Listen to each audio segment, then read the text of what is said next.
Hi, my name is Roy Canterbury. I'm hosting Archery Talk 101.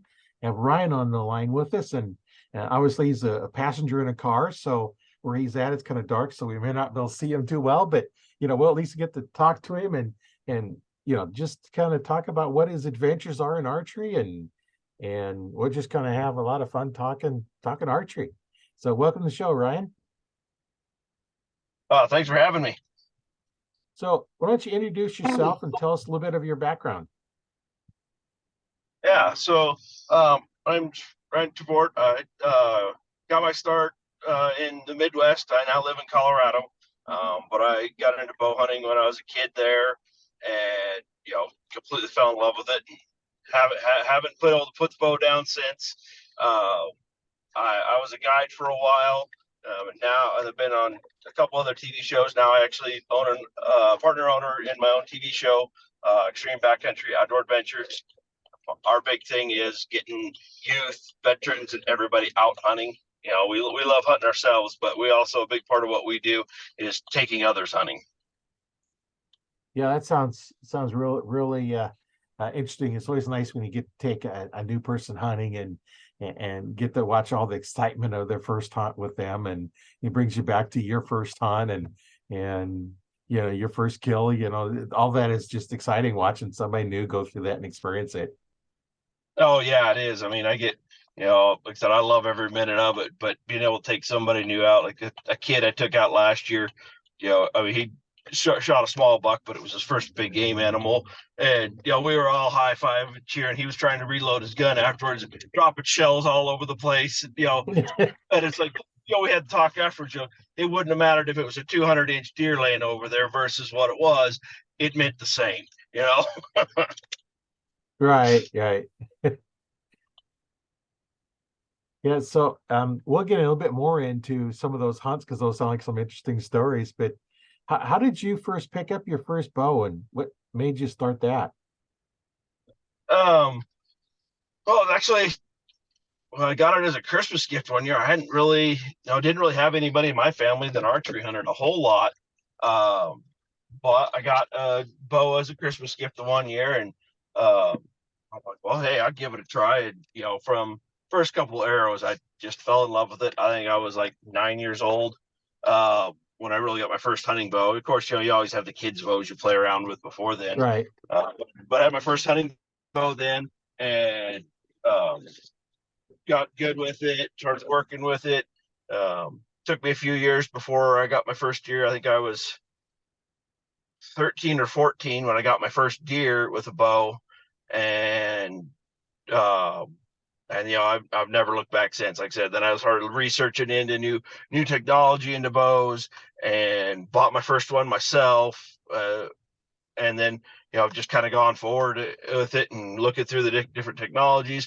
Got into aero design. Now, like I said, my big thing is being able to keep up the speed and still keep an arrow that's performing great. And so that's kind of my passion now, is just being able to tweak things and make it perform the way I need to in the field.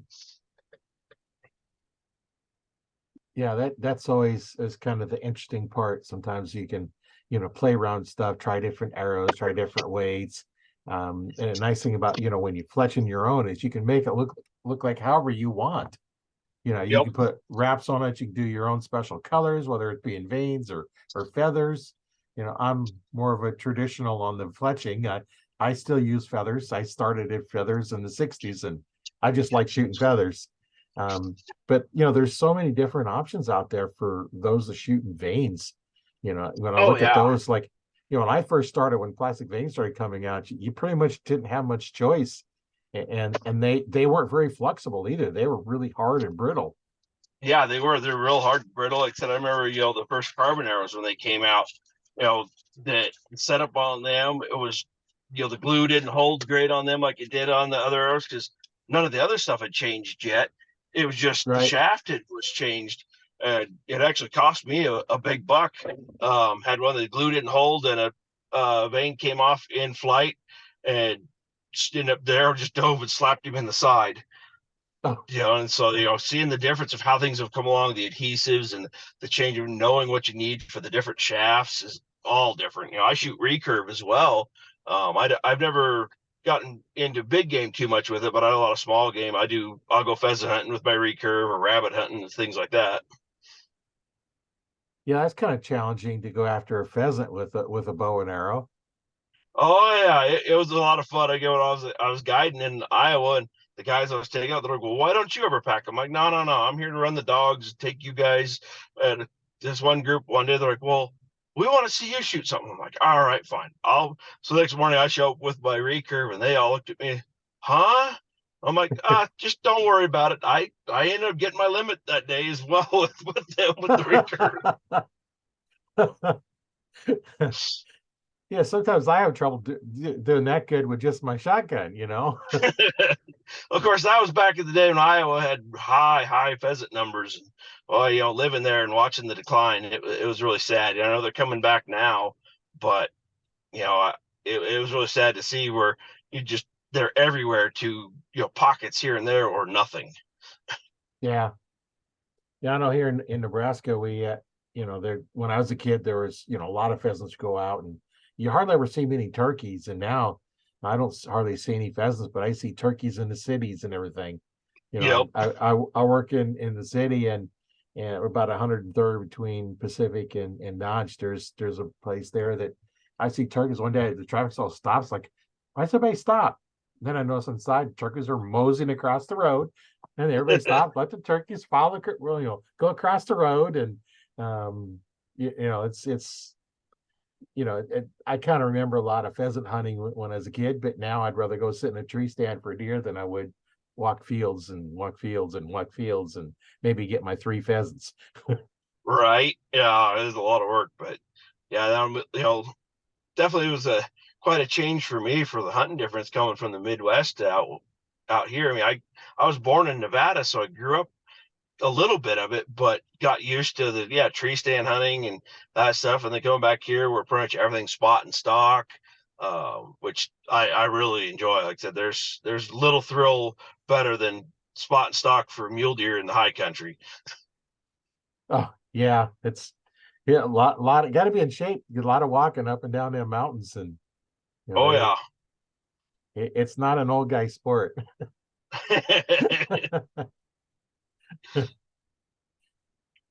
But yeah, I've got a few mule deer, but I got one really good one I killed a couple years ago with my bow.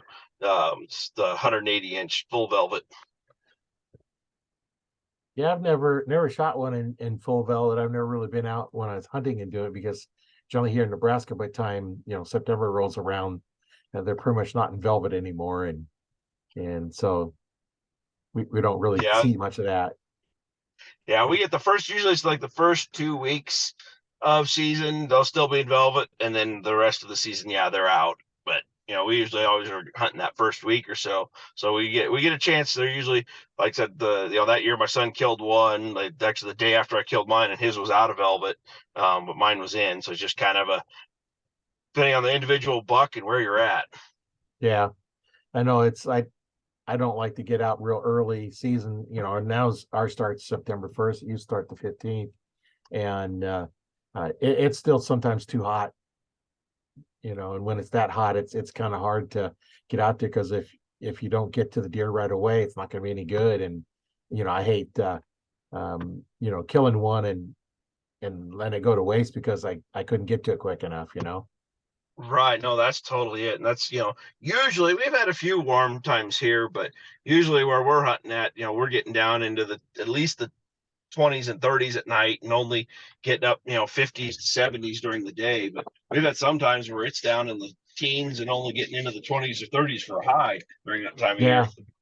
Yeah, yeah. And then you got time. If you can't find it that night, you can always go back next morning. And Yep. if you have a morning hunt, you've got all day you can look for it if you have to. And I know when it's getting up into the 80s and 90s, even if you get one in the morning, if you don't find it within an hour or two, a good chance it's going to start spoiling already. And Exactly. so I kind of don't like to go on those hot days. Yep. It's no fun. I've been out there and have mosquito suits on, and every place the mesh it hits your skin, you get a mosquito bite all over your knuckles. And yeah, yeah, that's no fun doing that. But hey, sometimes You gotta do what you gotta do, right? To get out there. Yep. Yeah, that's kind of like our pronghorn season. It's in August and goes into September. And yeah, there's times on that it's hot. I mean, there's been a few times, yeah, we just went ahead and shut it down just because to try and kill something and get to it and get it taken care of in time just isn't going to happen. So if we can't be to where we're right by the truck and got ice available, we'll just go ahead and nope, let's let it cool down in the evening before we head out after them. Yeah. Yeah, that's kind of the thing you got to think about too is, not just the fact that you're you're miserable, but you hate to spend all that time and then kill an animal and then have it spoiled by the time you get to it. And it's just Yep. better to, like I said, go back in the evening when they'll cool off and you do have some time. A little harder to Yeah. find in the dark, but so tell us about some of those hunts that you've taken people on. I know you've probably got some really cool stories about some of the hunters that came in there and their experiences. Yeah, like I mean, a lot of them I do are youth hunts, and one really one I to remember was a couple years ago. The guy had reached out. He had a place for his son to hunt, and it fell through, and he was getting berated on the Facebook groups asking, hey, does anyone help me out? And I reached out to him. I'm like, hey, don't worry about those other guys. Come out to my place, we'll talk. So I invited him and his son out, and it was like, oh, about a week before opening day, and we're sitting there at the house, and because I had access to all the property behind me, and we're glassing, and of course the whole herd comes up across. The two bucks are fighting and chasing, and the kid's eyes are the size of saucers watching all this. Dad, he turns to me, he goes, well, "All right, what's it going to cost me to get my son on here?" I'm like, opening morning, sign the waiver for the filming, and we'll get him set. And he's like, "You serious?" I'm like, "Yeah, no problem. You guys be here. This time we'll have coffee and breakfast ready. And like I said, we'll go sit on the hill there and we'll wait for them to come out." So that's what we did. Opening morning comes and we slip out we knew where the main herd was. They were on the neighbor's property that we couldn't hunt, but we knew where they were going to go to. So we just got up on the hill, sat there, just watched the whole herd come across. And the kid was getting a little worried because a couple of smaller bucks and he didn't get a shot. We had a decoy out, and one of them came charging in at the decoy, and he didn't have a shot. And he got frustrated. I'm like, "Don't worry about it. Like, there's still three good bucks that are sitting over there. Let's just relax, sit here." And finally, the last big buck he crossed and came up, stopped at 125 yards, and gave him the shot he needed. And he took it, drilled him, and the only bad thing was is that he didn't. His dad told him that he needed to hold high because he was sighted in at 100 yards, and I was like, he didn't hear me say no. It isn't going to change that. So I hit him a little high, but he still hit vitals, and we were able to get blood trail and trailed him up, and we're able to find him. He ended up being a nice mid 70s inch pronghorn for the kid. Oh, cool. Yeah, that's always nice when you get somebody like that and you kind of blanked out when after if you said what's going to cost me and then Nixon come back and sign the waiver. So you kind of blanked out that in there. So fill us in on what we kind of missed there. Oh, it's just that he asked me, what is it going to cost? I told him nothing. Just be here opening morning and sign the waiver for the filming. And that's it. I don't. Like I said, I used to be a guide in Iowa, but I'm not here, and so there's no charge for nothing. I'm just about getting them out there and getting them the opportunity. And then it gives you good content for your videos. Exactly. That's actually how that whole hunt is actually one of our episodes that we have on our YouTube page. So Yeah, and we can actually take a look at your page here if I remember which one I put it on. There we go. Let me close this out. And for those listening, I'm going to go to his Facebook page, Extreme Backcountry Outdoor Adventures TV show. And for those watching, you're going to have the opportunity to actually see his Facebook page. And here's his Facebook page. And I'll let Ryan go ahead and kind of talk us through your page. yeah, so this year, that's our header with all our sponsors. We really do a lot for our sponsors. We've kind of taken things back to old school where we don't ask for free.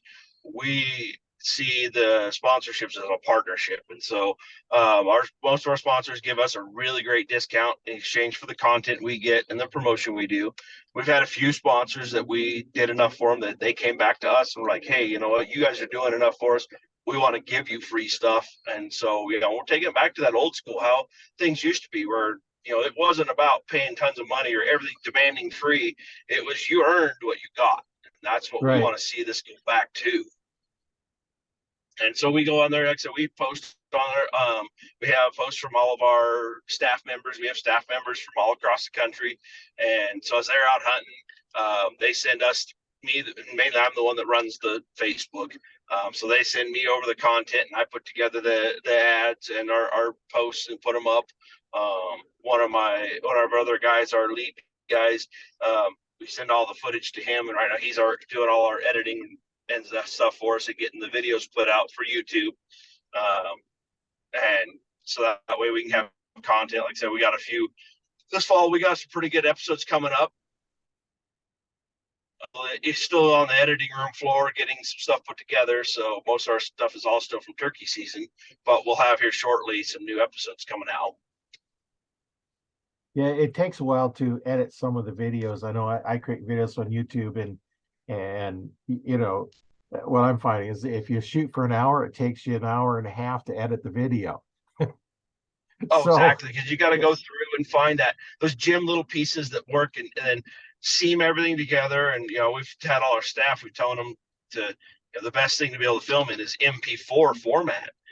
right. Because all the editing software, it works directly with them. So you don't have to compress and transfer and do anything. It just goes straight into the system. It seems right together. Yeah, and that's what I use as well. I record in MP4, and then Yeah. I use a program called DaVinci Resolve to edit my videos, and That's it's actually amazing. what we use too. Yeah. Yeah, right now I'm using the free version, which has awesome ways to edit videos. And the one thing I did find is if you use that compressed format when you record them, the free version doesn't work on them. So you just Nope, turn it that doesn't. It off, does and not like it. yeah, it does not Nope. like it. In fact, the media player doesn't even like it. It says, "Oh, you need to add this add-in for 99 cents." Like, wait a minute, Right. why did this start? And all of a sudden I changed that on my phone. I was going through looking, so we changed that, and then all of a sudden it broke everything. So I figured out how to do it, and I changed it back. And so that's one of the things that I learned when I'm editing them. And for those looking at creating some content for YouTube, hey, that program, you use it, I use it. I've been using it for a couple of years now, and I'm about ready to get the paid version just Yeah, because the paid it's version cheap. has a lot more little things you can do, overlays you can do, in picture, secondary views, all that stuff that you can do with it. Yeah, and I'm getting now where I'm kind of curious about trying some of that. We've got another camera. I'm using my phone, as well as we got another digital camera recording on, and I'd like to be able to do some of that stuff. And Yep. as you go along, you get kind of tired of just doing plain video with just there. And then I started using just the little fading in and out. And now I'm starting to use some more features, like the the circles of the crosses, or the fading in and out, and all kinds of different stuff, and putting text on. And it's kind of fun doing all that. And as you grow and just make different videos. And now, Yep. I don't do that for the podcast. The podcast goes up how we do it. If we say something that we didn't like, well, it's in there. I don't edit the podcast. Yep. So that's just a raw video. Now, I have edited a couple. It's because I accidentally hit the stop recording and had to start recording again. So then I had to merge them together. You have But to seam them together. Yep. yeah.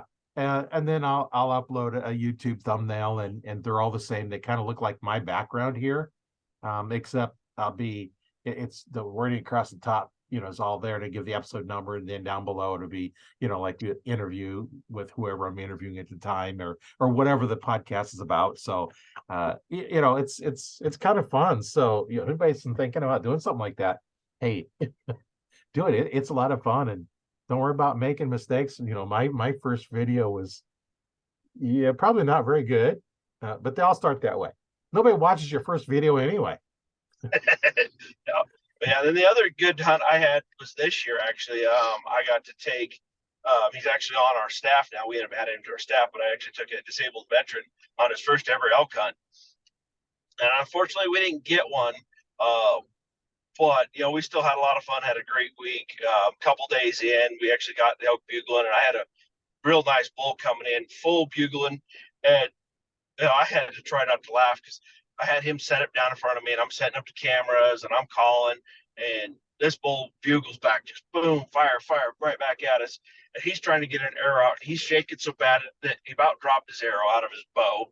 And then because he could hear this bull, we could hear him walking. And then he got to some thick stuff that was just below us and kind of skirted up around us. Well, we ran into some other hunters and we told them where we were going, and they said, okay, yeah, we'll stay away from you. Well, they didn't. They heard all the commotion of me calling to this bull and him answering, and they tried to sneak in. And when that bull tried to cut around us, they bumped him and sent him right down past us, messed it all up. But, talking with him afterwards, he says, because even though I didn't get a shot, he goes, that was one of the most exciting things I've ever had in the woods, because that, could hear that bull walking and bugling back to the call and just knowing they're just waiting for the clearing to be able to get a shot. Yeah, you brought an interesting point that, us as hunters, if we know somebody's in an area, no matter how much excitement's going on, show respect for the other guy, because you wouldn't want them to come walking in on you. Let them go. And, there may be more than one coming in. So, let that one go and, help each other out. And that's one of the things that we need to make sure that, if you're out there and somebody's hanging in the area, that just say, hey, if you get one down, let me know. I'll help you track it or help you haul it out, whatever. Exactly. Just kinda, The camp across from us, we had a deal that, if any one of us got something, like, hey, come back to the camp, grab us, we'll help you pack it out. They were really cool guys. But these guys they were from the other side of the mountain and weren't anywhere around us. But but it happens. It's public land. It's something you have to deal with. It right. sucks. You wish more people would have that common respect, but a lot of people don't, unfortunately. We run into it a lot here. I mean, that people just try to do that. They'll try to run in it because they've not had any luck, and they get frustrated, and they're hunting the same area and you're having luck. And so but it's, like you say, it's common courtesy to just go the other way, find another one. Yeah, I know one time I was hunting some public land, and where I was set up, they were getting down to me too late at night. It was after shooting time. And I knew this coming in from the north down. So I said, okay, I'm gonna move up the north end. I want to be in my tree stand by 4:00, because it's coming down right about 5:30 or so. So I figure I'll be in there just fine. I got up in my tree stand about 4:10. Here comes this deer down road, kind of walking fast down the road. And I made my shot, ended up not making a good shot on it, but still got the deer later. Well, what was happened was some kids were out walking around up further north from me and kicked the deer up a little bit early. So, I was in my tree stand 10 minutes and it come by and I was able to get the deer. That's another whole story in itself, because, I didn't make a good shot on it, but we still got it. The next night we come back and found it. We found our lump of snow with, the deer with a pile of snow on it. So it was basically a lump of snow we looked for, and we found it. But sometimes that, people walking around can actually help you out. So that's the thing, never really got worried about people walking around. It's if they're out there making racket and stuff, just messing around, while they're staying in your area, or if you're in an area where they're shooting shotguns your direction, that's a little different story. But, sometimes, they might be bedded down and you kick them up and they turn around and run behind you to see what it was, could send them right to you. So just because somebody's moving around doesn't mean it's going to mess up your hunt. Well, actually, that exact thing brings up my wife's first deer she killed with a bow. We were hunting an area. We actually had our little 4-year-old with us. Now he's 17 now, but we're going down the little trail through the mountain, and he's bebopping ahead of us. And all of a sudden, he stops and he's pointing. I look, and there's a deer down on the edge of this quakies and on the edge of a meadow. And so we go up to the edge, and I range. It's right at the edge of her range, but she goes and tries a shot. And she had mentioned something to me about what about the people. Well, I thought she meant they were down on the road because we weren't that far off the road and people would hike the road. I'm like, no, there's no risk to anybody, nothing. Well, she shoots the deer. Just as she shoots, we hear this guy off to the side that I didn't see. He was like off to the right. Him and his wife were taking pictures of the deer. And he yells at us. I'm like, hey, you don't want to see that? Don't be on the mountain during hunting season. Right. And they probably weren't even wearing orange, were they? No, we didn't even, like I said, they had hiked clear up. We were not even on any hiking trail, nothing. We were just up on the side hill of the mountain. And they had from down below seen this deer and decided to hike up in from the side to take pictures. And where we came in, we were actually at a different angle, so they were clear off to our right, and so didn't see them. But but it's like so if you don't want to be seeing that stuff, then stay off the mountain during hunting season because it's going to happen. Well, that's the way things go. If you're out there during hunting season, expect to see people out hunting and and if you don't want to see an animal get killed, well, stay out of there at hunting season. There's plenty of times to go in there the rest of the year to look at elk or deer or antelope or whatever. Go out there and see the wildlife, and that's sometimes that's the good part of the hunt. Sometimes is what you get to see in the forest. Especially right. Around here, in the Midwest, you're from Nevada and Iowa. And I'm in Nebraska. Sometimes you sit on that tree stand, and the best hunts aren't even when you get to shoot a deer. Oh, I've seen some weird stuff sitting in the tree stand come through the woods. And then, we were just hunting. I took my wife out to the eastern part of Colorado this last weekend because we have whitetail out there. And so she drew a whitetail only tag out there. And we were sitting on a public ground, and there was a couple food plots there. And I know they're going to hit it. We just had a big snowstorm come through. But we're sitting there just a little bit before the deer came in and said something pop out. Actually, there's a great big bobcat pop out and bebop through the field. He had no idea we were there. So I sat there and filmed him as he went along, twitching his tail and looking around. That was, stuff like that. You don't get to see them otherwise because they'll hide. But when they don't know you're there, they think everything is just normal. They're going to hop out and just do their thing. Yeah, you just never know it. And, when you're in full camo and the squirrels come by, they can't figure out what you are. Nope. I had one as, I'll shoot squirrels sometimes, if nothing's really going on, but I don't shoot them when they're up in the tree. But I was up in the tree stand, and here comes this squirrel out. He hops on a branch down below me. So, when my arrow goes through it, it'd be in the ground, not good on the broadhead, but hey, so I reached in my pocket, use the Velcro, pull out my wallet, pull out the card. I want to make sure hunting season was open because, I wasn't paying attention to anything besides deer season. So it's like, oh, squirrel season's open. Put it back in my pocket, drew my bow back. The whole time the squirrel's looking at me. And I shoot. He's looking at me until the arrow goes through it. Dinner that night, of course. But then another time I was walking through a field, squirrel's on top of a fence or a fence post. The other side is great big tall grass, and I go up and I'm waving my arms, and he's just looking at me. Didn't care.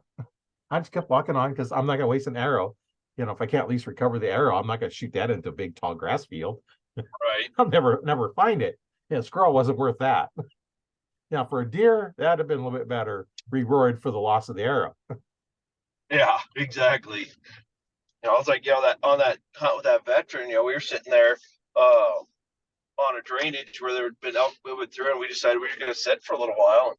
And I saw this marten come by us a little bit, so I did a little at him, and he came running right in. He came in like 5 feet from us. Oh yeah. They're neat. They're like a big weasel, but we see them all over here in the mountains. They're real curious of that. So if you make any type of little mouse noise like that, they'll come right up to you. Oh, yeah. I guess I never really seen anything like that. But I've seen possums, I've seen squirrels, I've had birds land on the tree in front of me. I could have kicked them. That's how close they were. And there's once you'll get like a raccoon climbing up your tree, and it's like, okay, go away, dude. I don't want you climbing over the top of me and all of a sudden being on me and getting scared because I moved or something. Oh, I had a raccoon once hunting there in Iowa, sitting on a tree stand, and there was a knot hole in the tree behind me, Oh yeah. and I didn't even think anything. I figured, oh, probably squirrel one running there once in a while. Well, I'm sitting in the tree. All of a sudden, a little paw comes out of that hole and grabbed my shoulder. There's a raccoon in the tree. I about Oh fell out of my stand because yeah. All of a sudden, a ball comes up and grabs you. I just see that where you're sitting all of a sudden this, just kind of watching, imagining this, and this paw comes out and reaches over and touches your shoulder. yeah, I don't like. He didn't know. I think it was what he didn't know what it was. It was in front of the hole that he could just kind of see through. So he's just reaching out to see what was out there. Grabbed a hold of my shoulder. And yeah, I about went over the end of the stand. Not expecting anything to come out from behind you and grab your shoulder. No. Yeah, I know it's kind of interesting. One night I've told the story a few times, but it was just so cool. It's like I sit in a tree stand, you can hear the rabbits and squirrels are running around on the ground, and the birds, I can see them in the trees next to me. They're just chirping away, and all of a sudden, complete silence. The birds quit making noise. The squirrels and rabbits weren't moving around. They all got in their nest and their hole wherever they were at, and the birds got in their nest and are just quiet. It's like no sound at all. Yeah, That I know. was It's just you're like what's moving around that shut everybody up? yeah. And it was just basically time for them to go to sleep for the night, and that's what they did. And it Yep. was getting toward, it was an evening hunt. Um, Out of that same tree stand, I had another day. I was in the middle of the afternoon, and I'm sitting in there, and all of a sudden I hear this big hissing sound, and it's like, it's like, what was that sound? And I'm looking up where the sound come from. Hot air balloon was going over the top of me. Just barely above the treetops. I think it was fairly close, and I can hear him, hitting the gas to raise the balloon Yep. up, and it's like things like that. Just you don't expect to hear that, and you don't hear them coming in. You can't hear No. them at all.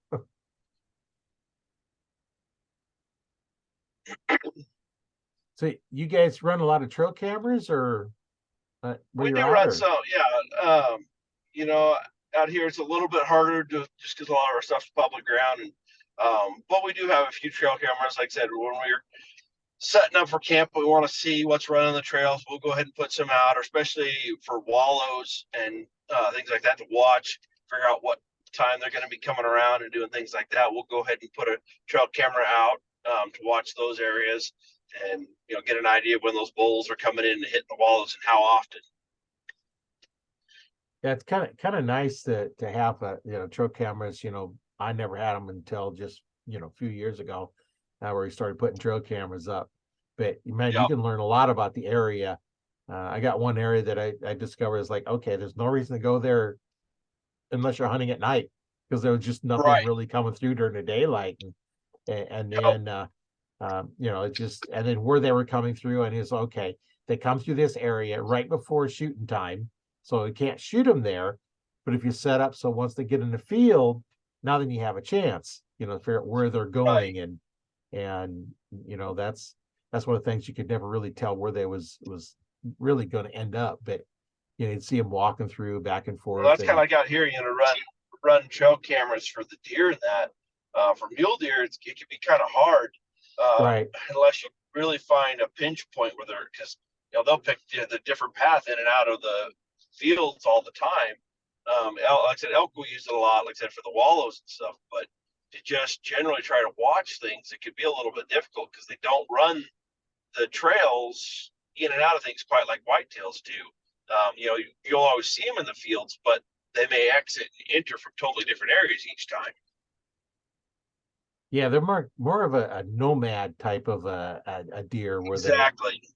where the whitetail are more, a habit. They have their areas, and they kind of pretty much, that's where they live. Is This is their area that they live in, and Yep. they don't really move, and they follow trails, and you know makes it nice for us that like to sit in the trees. Yeah, I know. It definitely, like I said, that's why, out here, if you could sit, blinds on field edges and things like that, totally, especially for rifle hunting. Archery's a little bit harder for trying to Yeah, you get in so much or closer with hitch crossing, archery. those type of things. Yeah. Yeah, that's once you learn the area that's kind of nice, then you can put together a plan on how to make the best out of it, and get out there when it's appropriate time. And Yeah, no, I know that. Yeah, definitely. When I was guiding in that, we didn't have trail cameras as much back then, and so formulating a plan, it was basically just sitting on a hill and observing, and then reading the sign to build where to put the stands for clients and things like that. Whereas, it makes it a lot easier. You can cover so much more ground by having the cameras out. yeah, I can remember walking where I'm going to put up a tree stand, and it's like, oh well, there's a trail, that I think they're using that, or you see some footprints in it and whatnot, and it's like, okay, there's a trail that they're using.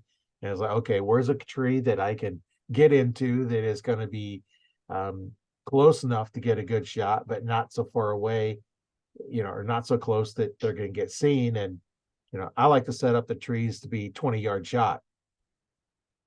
They never come in at 20 yards. They're always something different. They'll come in at 10 yards or 5 yards, or they'll even come in, far enough I can't see them.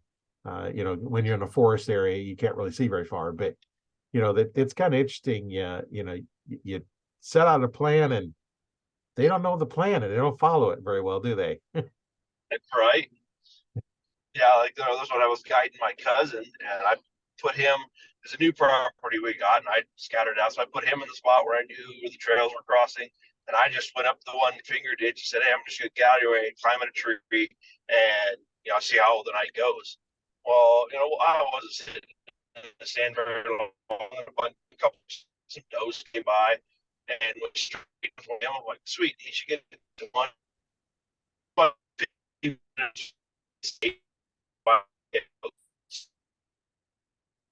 You're kind of breaking up. We're catching about every other word.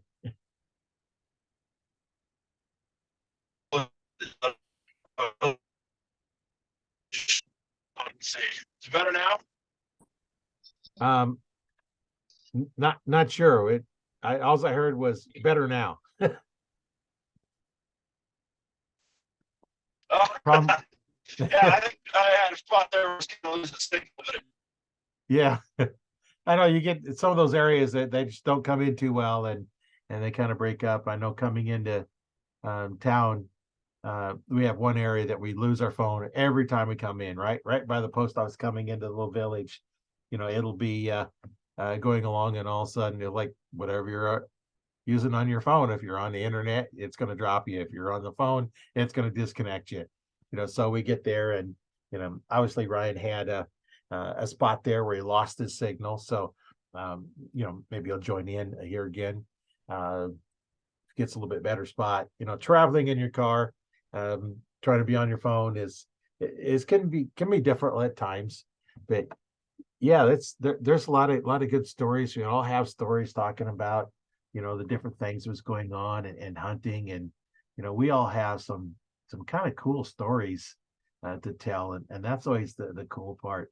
I know I've been out in all kinds of different weathers, and uh, watching the frost form on the trees as the sun's coming up is really cool, and that's something you don't forget. Um, you always remember your first kill, of course. Looks like Ryan's coming back in. yeah, Um, I don't know what happened there. It just all of a sudden just went flip and then just jumped right back. So yeah, yeah, I have that once in a while too. Where okay, I'm gonna start. I'm gonna. It's starting to cut out, so I'm gonna lose you. So if I lose you, I'll call you back. yeah,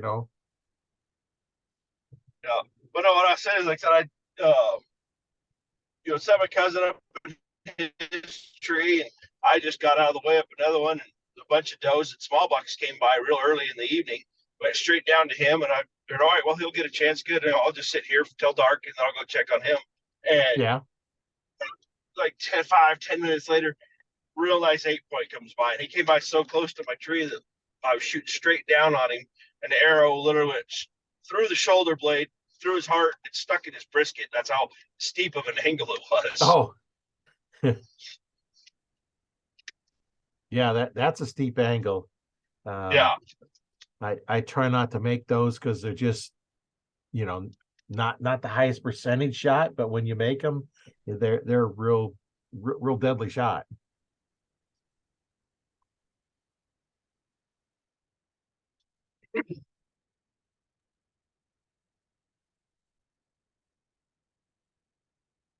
Yeah, it's that I try to. Looks like he's having some connection problems again here, but he'll be back in a second. No, But I'm yeah, here. it's okay. You're there. Yeah. you I'm here. got quiet. I wasn't sure if you could hear there or not, but Oh, I was just waiting to see what the next question was going to be. oh, okay. Yeah, waiting for a question. Oh, okay, cool. Well, let's hear a story about your most challenging hunt. Most challenging hunt would Yes. probably be for elk, and it's honestly one that I didn't even get the bull, but I got in on him. And so it was a couple years ago. It was a warm year. They weren't bugling very much, so I started into a new area and got into some canyons and decided to just bugle and see what's down in there. Clear in the bottom, I got a bull to answer me, and so I went ahead and said, "To heck with it! I'm he's bugling. It's our first real bull I've got active," and I bailed straight off. Went straight down into the bottom after him. Got down in there, and it ended up being 3 bulls in Oh, there and a bunch of cows, and had them all 3 screaming and bugling at me. The biggest herd bull, I never actually got to see him. He had a 300-inch satellite with him, so I know he had to be a monster. oh, yeah. But he kept keeping those satellite bulls between him and me, and I was happy to take either one of them. And finally, the one of them broke. It came in, and me and him had probably 20 minutes of just screaming back and forth at each other, answering cow calls, trying to slip around the thick stuff because there was a big wad of thick stuff in between us, and I couldn't see him. I could hear him raking trees, and I knew he was right there. And finally, I got slipped around one edge far enough to where he came up the other side, and I ended up drawing on that bull 3 times at less than 30 yards, and just never could get it. He'd stop. It wouldn't be a clear lane. I'd let down. I'd call, and he'd bugle and move a little bit more, and I'd draw, and he'd go to come into a lane, and he'd stop just a little bit of limbs in the way. And but it was one of the most exciting and fun hunts because having that close encounter, and between those 3 bulls, they bugled probably 20 or 30 times that morning, and having him coming in like that, he's just screaming back and forth, but just not being able to get a shot just because of the steepness of the terrain and having too many downfalls in between us. Yeah, that is an exciting and challenging hunt, of course. Get that close. That's you see videos sometimes of the elk and moose and stuff, within feet of the person coming at their full draw. And it's like, okay, what do I do? This thing is so close it might step on me when I shoot, That's why I had one year that the elk I shot, I literally did not put a pin on it. It came in so close, I was at full draw, and I just kept slowly moving, turning with it as it came around me. Because when it stopped, I was just pointing the arrow and let it go because it was 3 steps from me. Oh, that is close. Yeah, there was no point of putting a pin on it. It was just point the arrow at the behind the shoulder and let it fly. The bull went like 20 yards and piled up. Yeah, that close. There's really not much you can do because you can't aim it.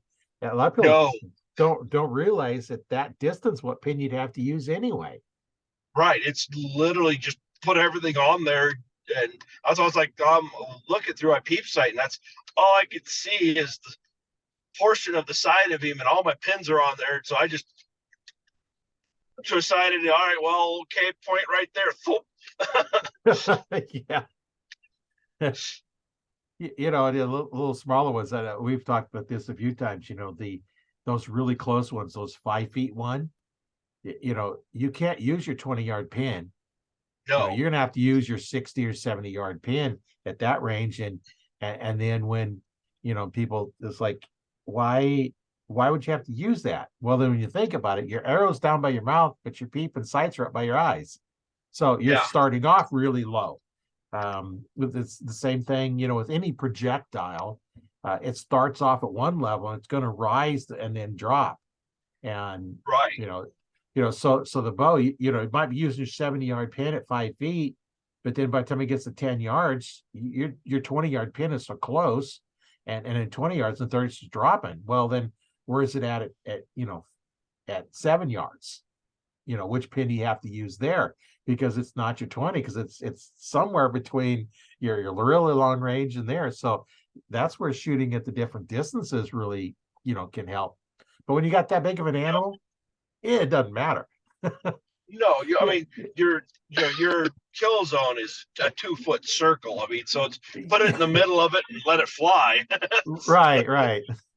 Which is trying to shoot small targets, that makes a difference. But these big ones, like like your elk, there's a huge kill zone, and say that like a moose, there's I kind of liken a moose like a trash can lid as the kill zone. Anywhere in there is going to be good. Yeah. So have you had anything bigger than elk, like caribou or moose or anything, or? Not a chance yet. We have to draw the tags out here, and have not been able to draw a moose tag yet. The area we hunt has a lot of them in it, and had this really, really bulls. We've gotten pictures of. My son and I got charged one year by a moose when we were elk and deer hunting. But trying to get a tag is hard because they only give out a couple of tags a year. So hopefully, maybe here sometime here in the next couple of years, I'll draw one. Yeah, they're good. They're really, really good meat. I know I went on a moose hunt in Canada back. I think it's 95 is when I went up there with a friend of mine, and I got a cow. I couldn't get a bull tag where I was at, but I had a cow tag, and it's like I didn't care. A lot of meat, and the meat is delicious. Yeah. Oh, it's the best meat, I think. I of course I haven't had caribou or much for elk steaks, but I don't see how you can beat it. It was just so good, and we had almost 500 pounds of meat out of that thing. So yeah. One of my favorites for eating, if it's taken care of right, it's pronghorn. Oh, pronghorn. Especially these ones. Oh yeah, these ones we hunt. They graze in cattle pastures, so they're eating alfalfa and grass, and we take care of them from the time they're dead on the ground until we have them skinning on ice. It's usually within an hour. Oh, that. And if you do that with them, I mean, it is tender. Like even the one buck I killed one year, we had him aged 8 years old, and you can still cut those steaks with fork and just delicious. Oh yeah, that when it's that tender, man, that's it. And like you said, the key to having good meat is get them cold as quick as you can. Get them gutted and cleaned out. Super important. Yeah, I know that's people say, I've heard people say that it tastes gamey, and it's like, well, how quick was it cooled down? How was it cleaned? Have they left any of the fat on? Like on a deer, don't leave any fat on it. Take that membrane off. All that stuff's going to give it a bad taste. Clean it off, and then too, with wild game, you got to be careful how you cook it. You don't want to cook it fast over high heat. Right. Cook it slow, and don't cook it well done.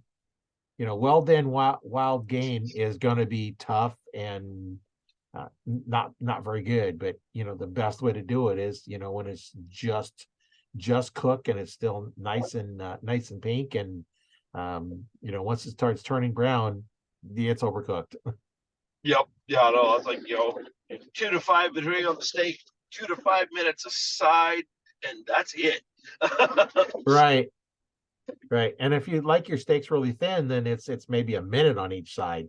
Oh, exactly. If you cut it thin, it's literally you second you hit that sear, flip it.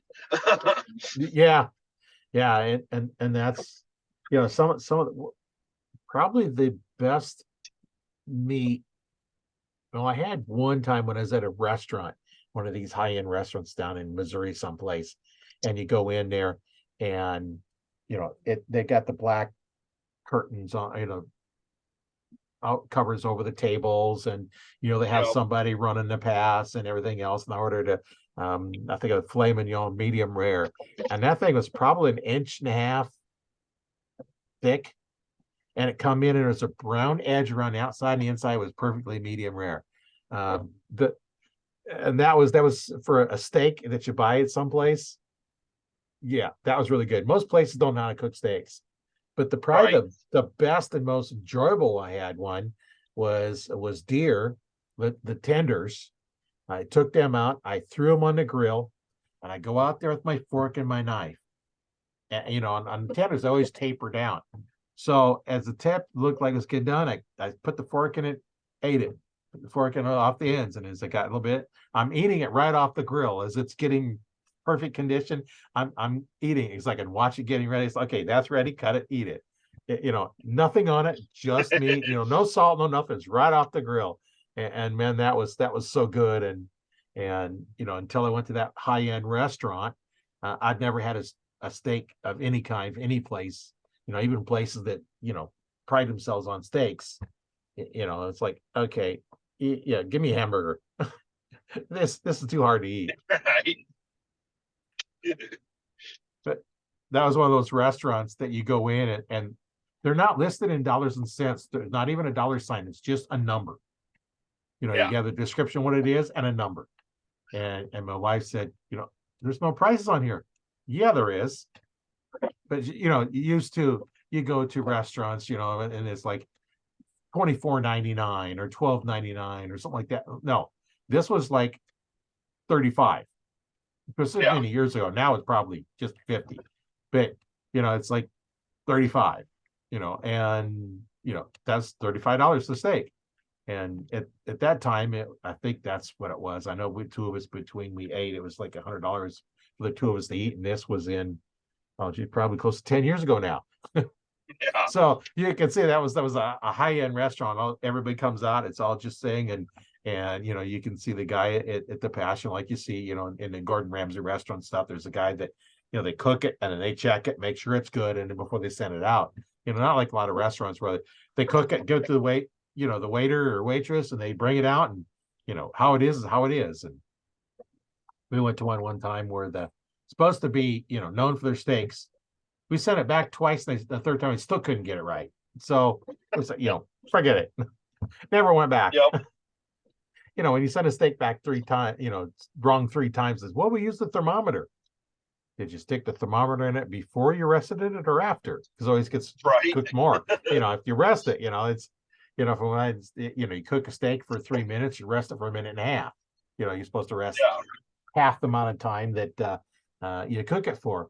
And if you don't, then it all just gets no good. But we kind of digressed in the cooking, but hey, that's what we do on this podcast. Part of what it is, I mean, we're out here to not just to kill these animals, but we're out here to eat them. And a lot of people don't like it because they either don't know how to cook it or don't know how to take care of it right.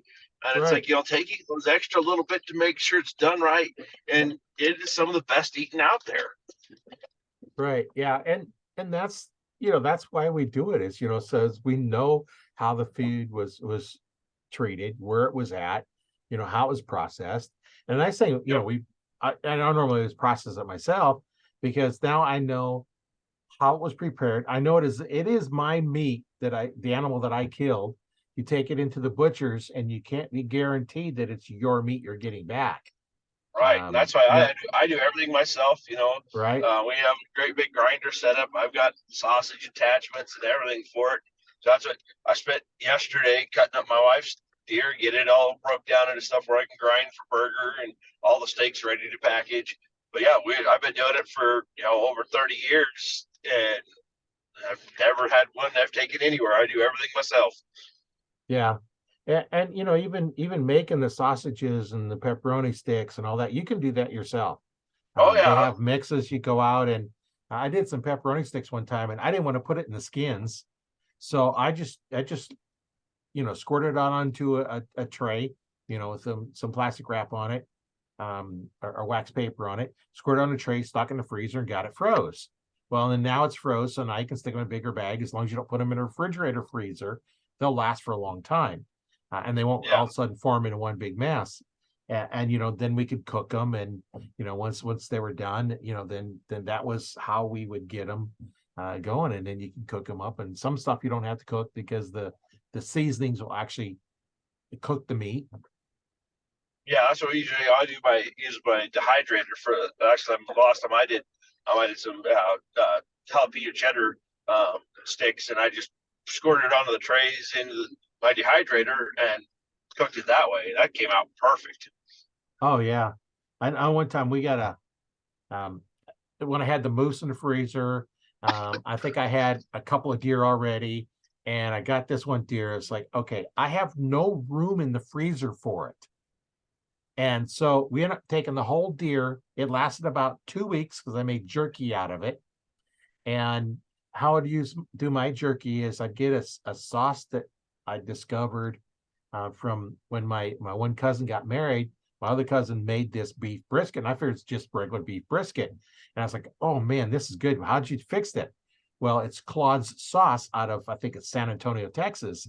So we started to get that. We marinate the strips of meat in it and stick it in the dehydrator. And as I put it on there, kids say, is it ready yet? Is it ready yet? So as soon as it's ready, I'd get it out and then start eating it. Now the next batch is going and then be eating it. I think 2 weeks went through the whole deer in 2 weeks. It was 2 weeks because they just wanted it as soon as it's ready, they'd eat it. It's ready, they'd eat it. And I didn't mind because I didn't have room in the freezer for it anyway.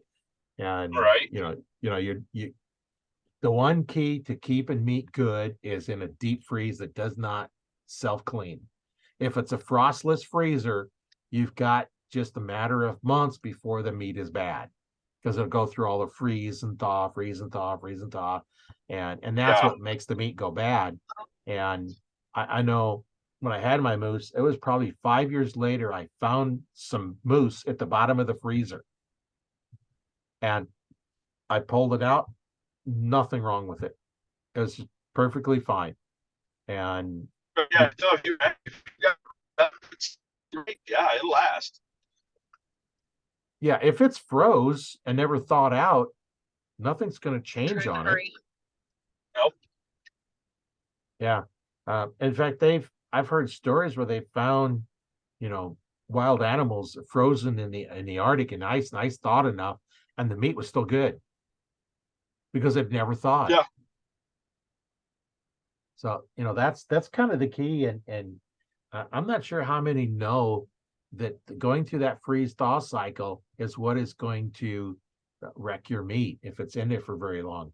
And not just, venison, steak, chicken, fish especially is real susceptible to freezer burn.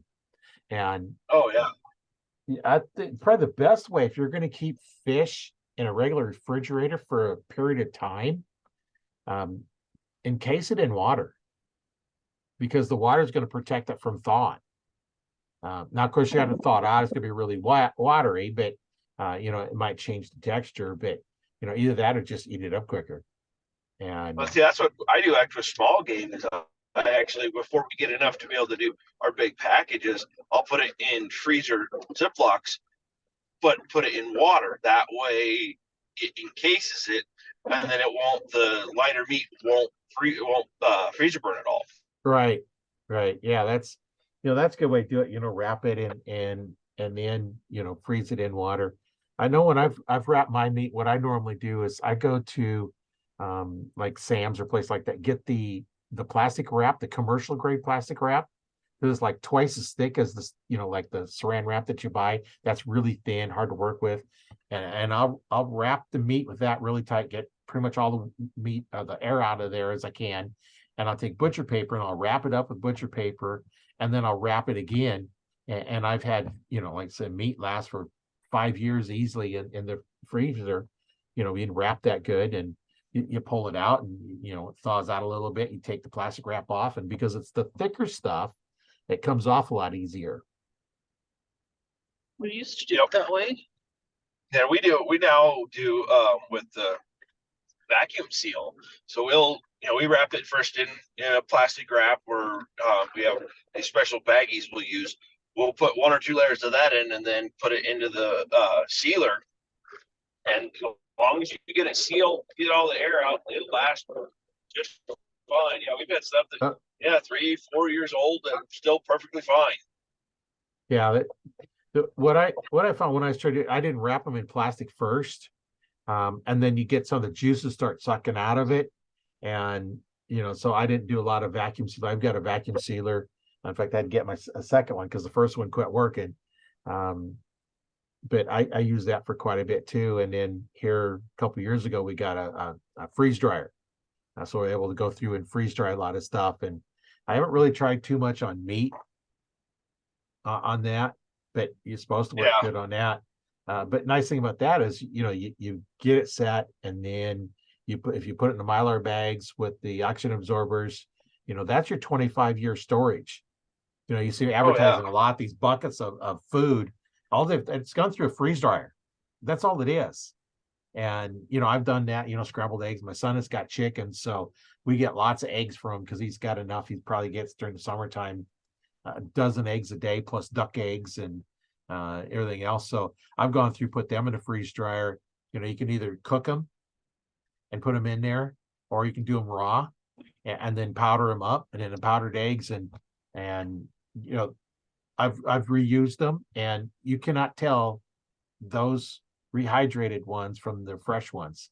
And it's kind of nice because 2 tablespoons of powder, 2 tablespoons of liquid, and there's an egg. And that's nice because you can keep it for a long period of time and have them when you need them and want them. And how we're about the eggs going bad in the refrigerator because they don't need to be refrigerated. And you can do all kinds of stuff. I'm kind of looking at maybe trying some meat. I've done like scrambled eggs with ham and eggs and cheese and peppers and stuff like that, and that works out pretty good too. But yeah, just keep the meat. And I don't see that it's going to be as good rehydrated as it would be just regular froze, but I don't know, we'll have to try it and see.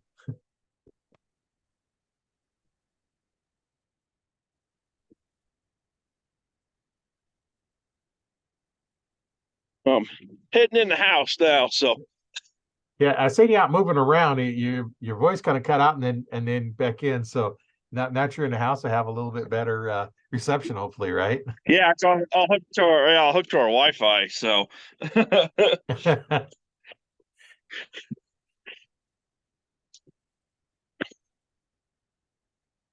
Yeah, that makes a little bit nice. We can actually see you a little better now too. right.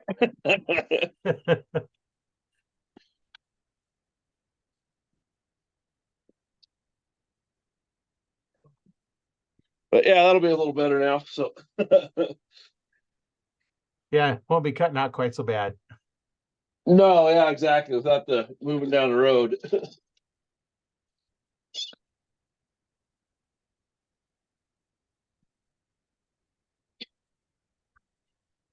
Alrighty.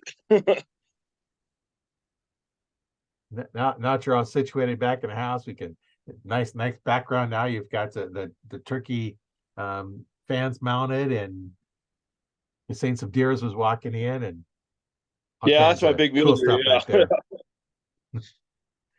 Yeah, it didn't see, just kind of seen a glance of it coming in, didn't get to see it too close, but yeah, it's Yep.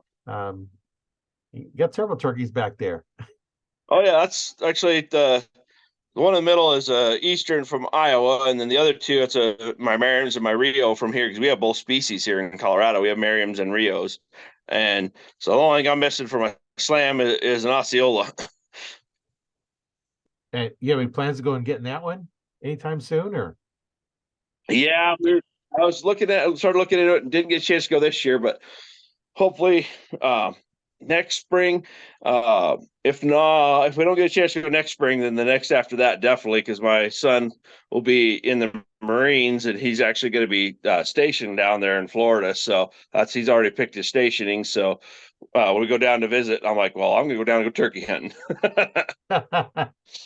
Yeah, I was going to ask where you're going to get the turkey, which state you're going to hunt the turkey in, but you Yep. answered that, Florida.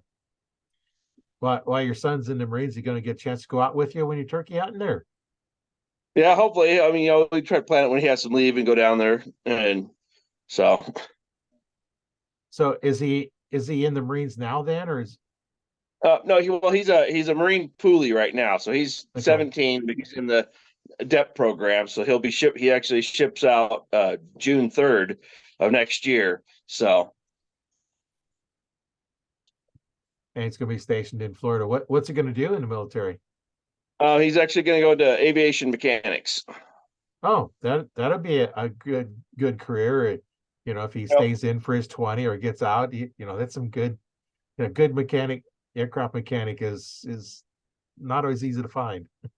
Yeah, so he'll have a job, in and out. So, but yeah, he'll do his basic in California, and then when he gets out there, they already had when they did the sign up, he already picked that he'll go to Pensacola. So, Oh, nice that you get a pick it, and hopefully he gets there.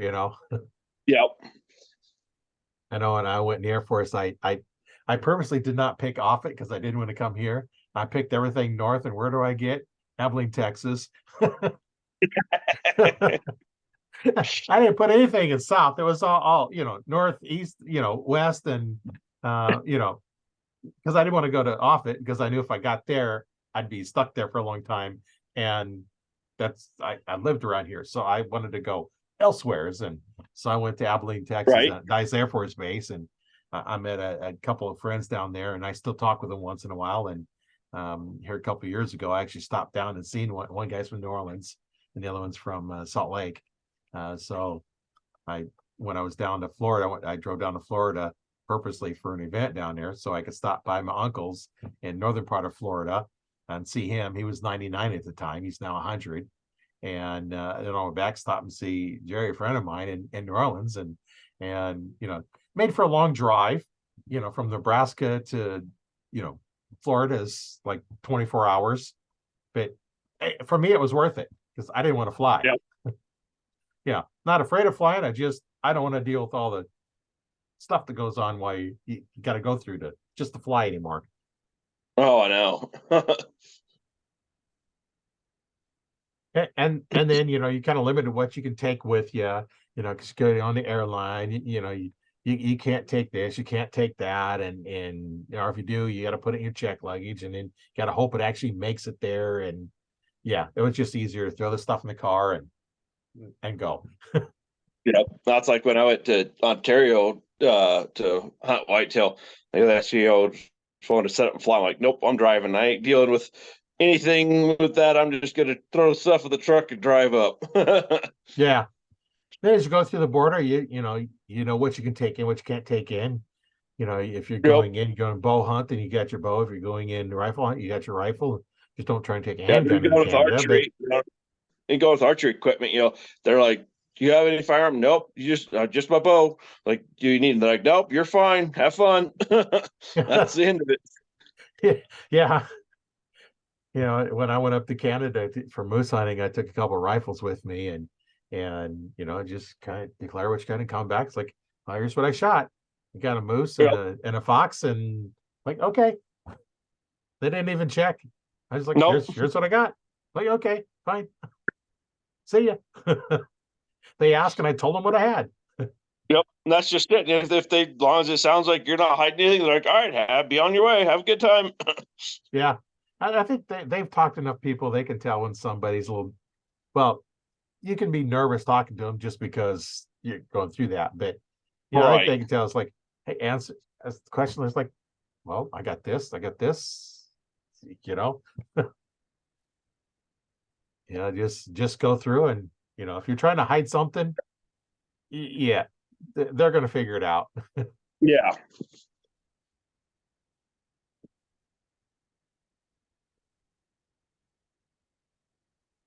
So let's see. I'm sure you have some other interesting stories. You say you lived in Iowa for a while, guided in there. Tell us about some of those hunts, because that's kind of right here by me. I'm in, Yeah. almost at Iowa, and just outside of Omaha. I'm West Omaha.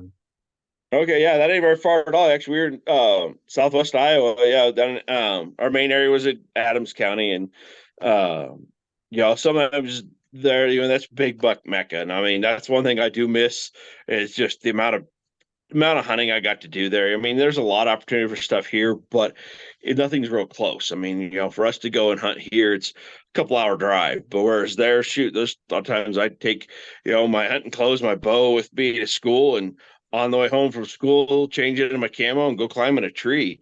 My first buck with a bow actually was 150-inch 8-point, and it was a new property I got.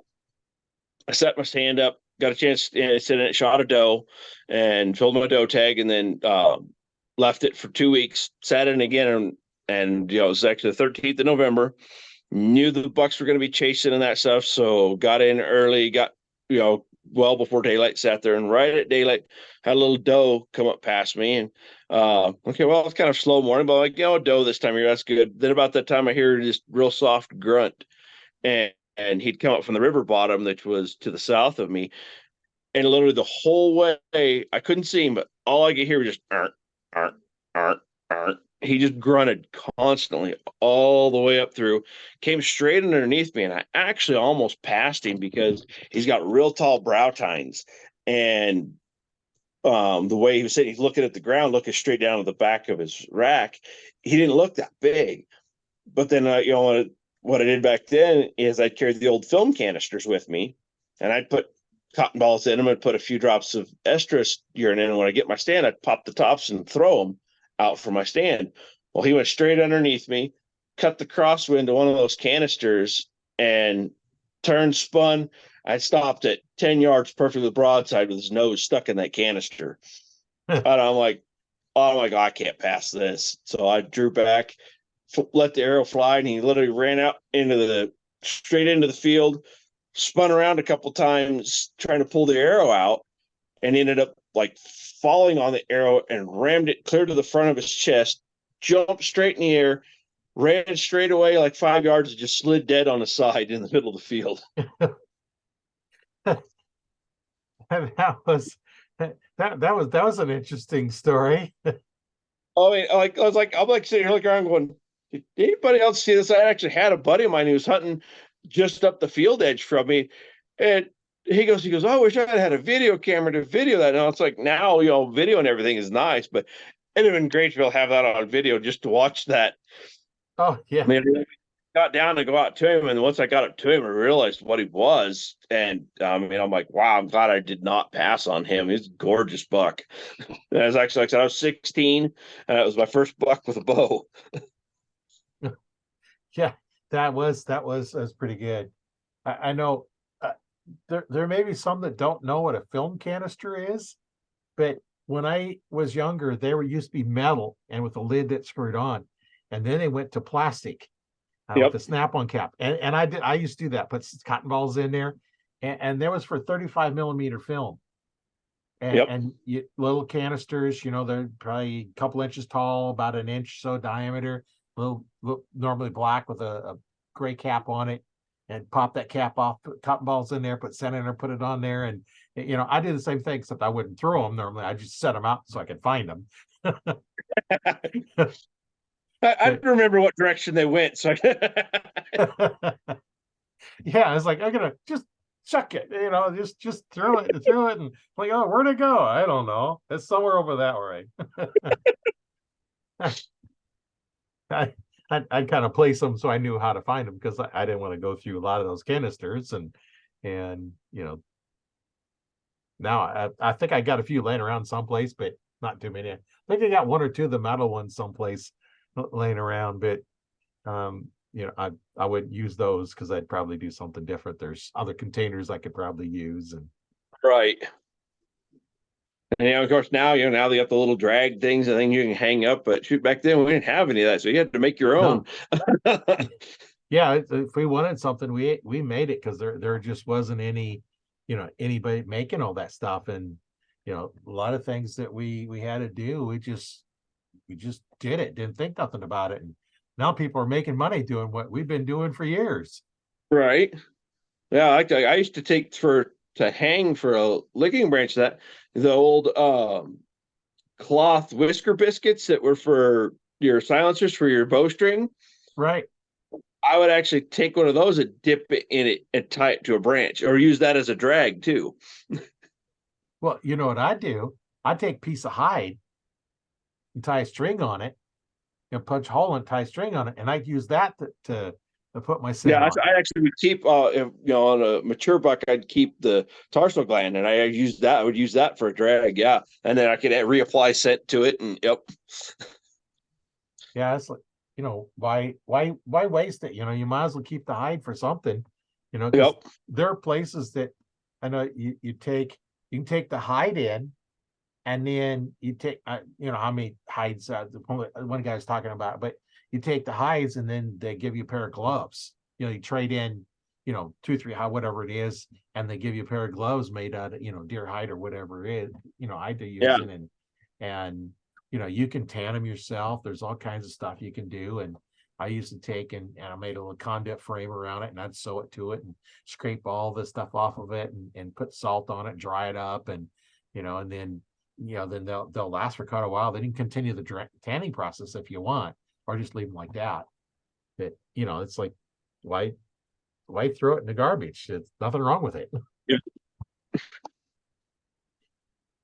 Yeah, and I had a couple of friends that used to take, the carcass and stuff they would have, and they'd give it to their dogs to eat the meat.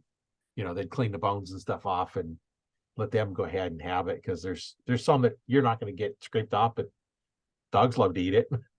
Well, actually, the long bones, that's actually, I'm actually, my day job is a vet tech. And so dental care for dogs is huge. And one of the best things I've found is actually the long bones. I give my dogs that, and I have dogs live to 15 and never, ever need a dental cleaning, because I give them those leg bones, a couple of those in the fall, and they'll chew on it and scrape their teeth clean and never have to worry about it. I guess I hadn't really known it. Good thing I have a vet tech on. Talk about how you can keep your dogs a little better shape. Give them those leg bones. Yeah, the long, you don't want to do any of the small brittle bones, but like the heavy leg bones, where they can sit there and gnaw on the knuckles and that, and they'll scrape every bit of tartar or stuff off their teeth. And of course, then they're getting some nutrients from it too.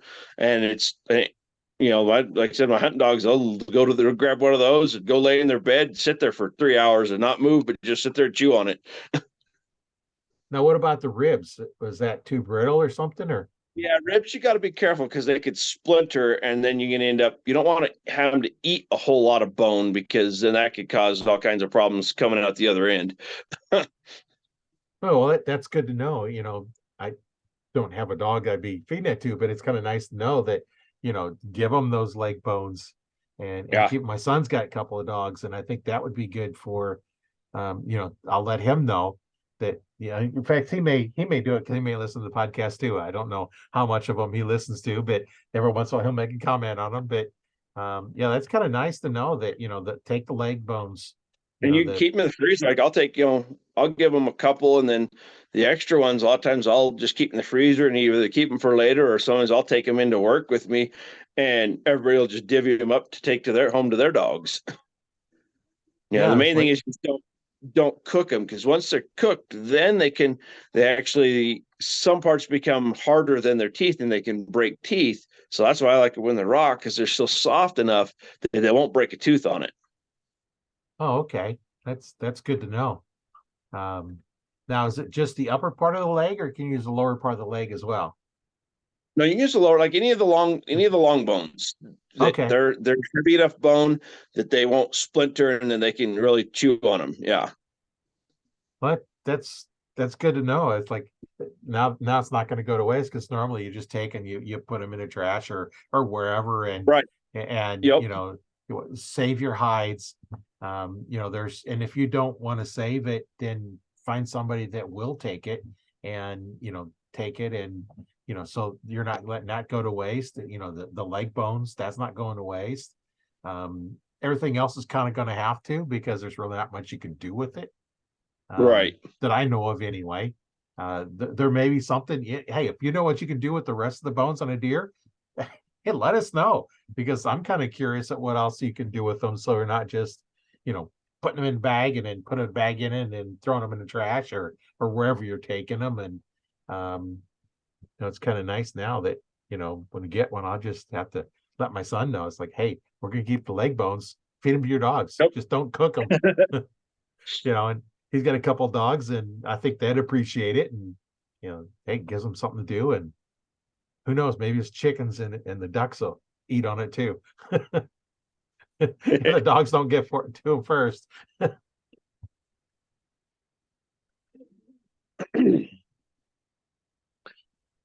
But now that I'm out here, one of the weeks ago, like I said, one of our missions, with the show is getting youth involved, and so I get to do a lot of stuff with 4-H, and so I'm actually an archery instructor, and that's been a lot of fun, just working with the kids and taking them through. I've taken my boys, actually my oldest, he's actually won the state competition for archery, and my younger one has got to go and compete, and so it's just a lot, just to teaching the kids and getting them involved. And we have set up to where we have stuff that they can borrow, so they don't have to buy anything until they know they want to get it and what they want to get. And then we have ways we help them to be able to get the what they need, and you try to get them discounts and things like that. Like I work with one of the pro shops here that actually all the kids that are, as long as they tell them they're one of my kids, he actually tune and adjust their bow for them for free. Well, that's good. You've got something worked out with the local store that, the local shop that'll work with them like that.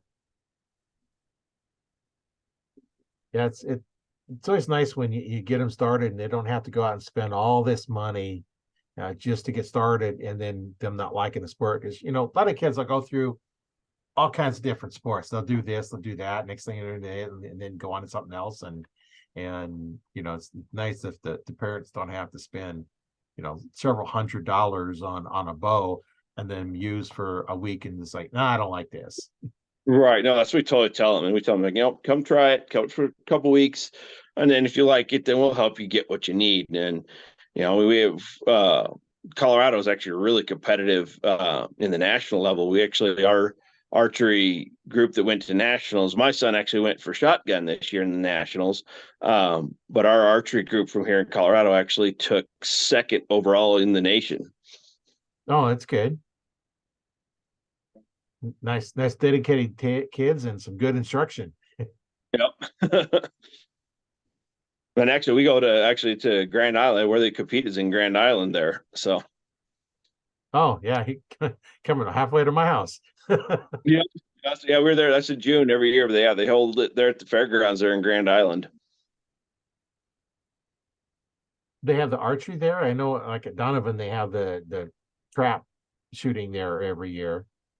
It's actually out at the I can't remember the name of the range. Everything's pretty much held out at the range just outside of town. It's like 10 minutes out of town there, and they actually have the sporting clays and the trap shooting and all that. And then actually the 3D part of the archery is actually on the sporting clay range, and then they have just some open fields next to it where they do the regular targets for archery.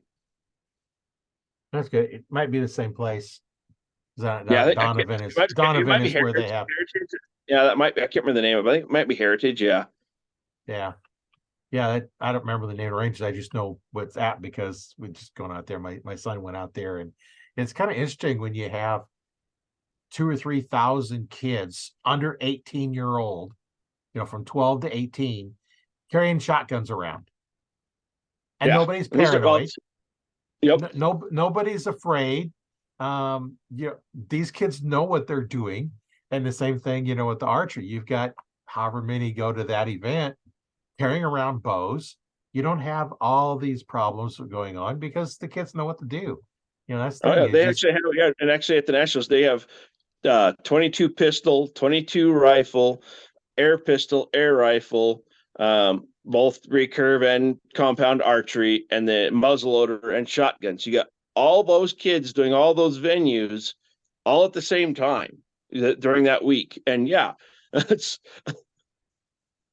yeah, it's amazing. And then some people are paranoid of that, it's like teach your kids about, weapons and hunting and fishing and outdoor skills. And, that's the yeah, thing that, we need to know because, everybody's, we're used to so many conveniences that what happens if they go away?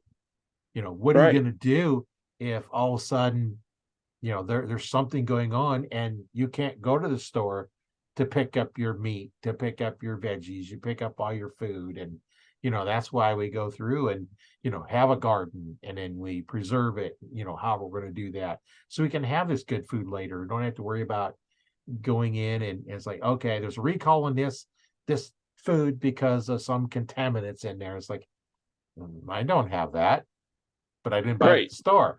You know, yeah, and then exactly, there's a lot of stuff I see in the store, and it's like, if mine looked that bad, I'd compost it, and they're trying to sell it. Like, yeah, yeah, yeah, yeah, yeah. It's just something that you know, guys and ladies like us that, well, we're not ladies like us. I mean, us guys and then ladies as well. Kind of change that thing. It's like, the people that enjoy being outdoors can provide for themselves. And, that's one of the things that you're doing is you're helping these kids learn how to provide for themselves. And, who knows, they might pick up archery now and then drop it for a while and come back. I've talked to yep. several people that it's like, as a kid, I did this all the time. And then, went to college, got married, had kids, and now all of a sudden it's like, okay, I'm back into archery and my kids are now with me in archery. Before they that you kind of set it aside, but that just kind of never really leaves you. And, that's That's always again kind of one of cool my favorite stories. things in the summertime. We do is me and the boys. My wife goes sometimes too, but we have a walk through 3D range here, not too far from us, where they have 28 targets set through the mountain, and it's a trail. You walk through the mountain shooting all different yardages, all different targets, and we'll spend a day there just hanging out, shooting our bows, chilling, hiking, and shooting our bows on 3D range. That's our me and my boys is that's our time together. Yeah. Now, where's that range at? I know you're in Colorado, but whereabouts are you? It's Cheyenne Mountain. So Oh, sure. Okay. it's actually, yeah, it's outside of Colorado Springs, but it's the Cheyenne Mountain Shooting Range. And they have the regular range, which now our registrations, we get, you don't have to pay to park anymore. But then the 3D range, it's free for kids, and then anyone 16 and older, it's $3 for the entire day to go shoot the range. Oh, that's cool. Yeah. And so like I said, so we'll go there and just spend a few hours, and I teach the boys, I have my rangefinder with them, but we'll walk up and pick a spot we're going to shoot from. I'm like, all right, how far is it? And so I'm teaching them how to be able to guess the yardage and that stuff. And then, we'll check it with the rangefinder and that. But Yeah, I know for a long time I never had a rangefinder. I think just a couple years ago I finally got my first one. I think I used it last year when I went out rifle hunting because where they're coming through this one area, they come through during the night, except one area they come through just before shooting season. So I wanted to set up far enough away that I could catch them. So I wanted to know how far it was because I knew how my gun was sighted in, but I wanted to make sure how far it was so I knew exactly what I was going to be doing. And of course they never come through, but yeah, that's no, that's I've used it more out here just because, when we're spotting stock, we have a lot farther yardage sometimes. Like, I've taken a lot of shots that were, 50 to 70 yards. My longest shot was on my big, actually, pronghorn. I killed him at 90. But, it's like, so when you get out there that far, I don't take those shots often, and it has to be perfect conditions. You know, the animals Right. calm, no wind, but you have to know that, you know, you can't guess that. So, No, you know, no. those things that are beyond that, that's where I use my rangefinder a lot. Cause like I said, there's a lot of times we'll be stalking along and you'll get 50 yards and then they kind of know something's up and you try to move closer and they'll, like my son's buck that he killed, we tried moving on him 3 different times and I ranged him the first time 54 yards. We snuck around, moved around, got on him again, and he moved. Ranged him again, 54 yards. It happened 3 times. I was like, well, I said, you know, it's up to you. You shot that far. And but I said, we're not going to get any closer. That's where he's staying. And so he took the shot and he got him. So That's pretty cool. So you said that was Cheyenne Mountain State Park Archery Range, huh? yep. Yeah. Okay. I was kind of looking aside. I was kind of bringing it up because, hey, while we're talking about it, let's just bring it up and and show everybody that's able to watch this video. And if you're just listening to it, get out to the Arch Talk 101 Facebook group, join there, and you can actually watch it, or go out to my YouTube channel, Learn to Fix It Yourself, and you'll be able to see the videos come out for there. But yeah, there's just kind of scroll down through here and see, there's some of your 3D targets, regular targets, some kids shooting. Yeah, they actually use it for the mentor program that I've done some stuff with the Parks and Wildlife, where we actually set up with these kids and we send them through hunter's ed, take them, have them practice stuff, and then actually get involved with some ranchers, which I had, I was one of the ones that was guiding the kids, where then we take them out as a mentor and take them out on their first hunts and getting them out there and just showing them the ropes and showing them what it is to be out there and everything and be in a controlled environment where they don't have to worry about anything. Everything's all taken care of for them. And it's a really cool program that they have. And it was really fun being a part of. Yeah, it is. It looks like they have the Genesis bow that they're using, and yeah, it's a couple of kids look like they're shooting kind of uphill. This one, Yeah, they're some of really them are. leaning Some of back. them really are. You're actually some of them you're shooting straight down across canyons. Some of them are level, but it is straight across the canyon. Some of them are uphill through the trees. It's really actually set up just like hunting scenarios. That that's that looks like a nice facility. If I get up there, I'm gonna have to stop by there if I get to Colorado Springs. Yeah. Definitely worth stopping in and checking it out, especially the price is fairly inexpensive to go. Yep. And if you're not a resident and you have to get the park pass, it's like $7. So, one Yeah, person, it's $10 for the day. I mean, that's a pretty cheap day on the range. yeah, you get day permit $3 for that, plus get in, you can get your annual permits and whatnot. It's like, hey, it's for a day out. What you can't go to a movie for that. No. What's a movie ticket cost you? More than that for a movie ticket, and I don't go to movies too often anymore, but I'd go shoot my bow there. Right. And then the other thing we need to do, it's the first time I shot it this year, was the Total Archery Challenge. That is an absolute blast. Oh yeah. Um, yeah, so they set them up in different states, but it's literally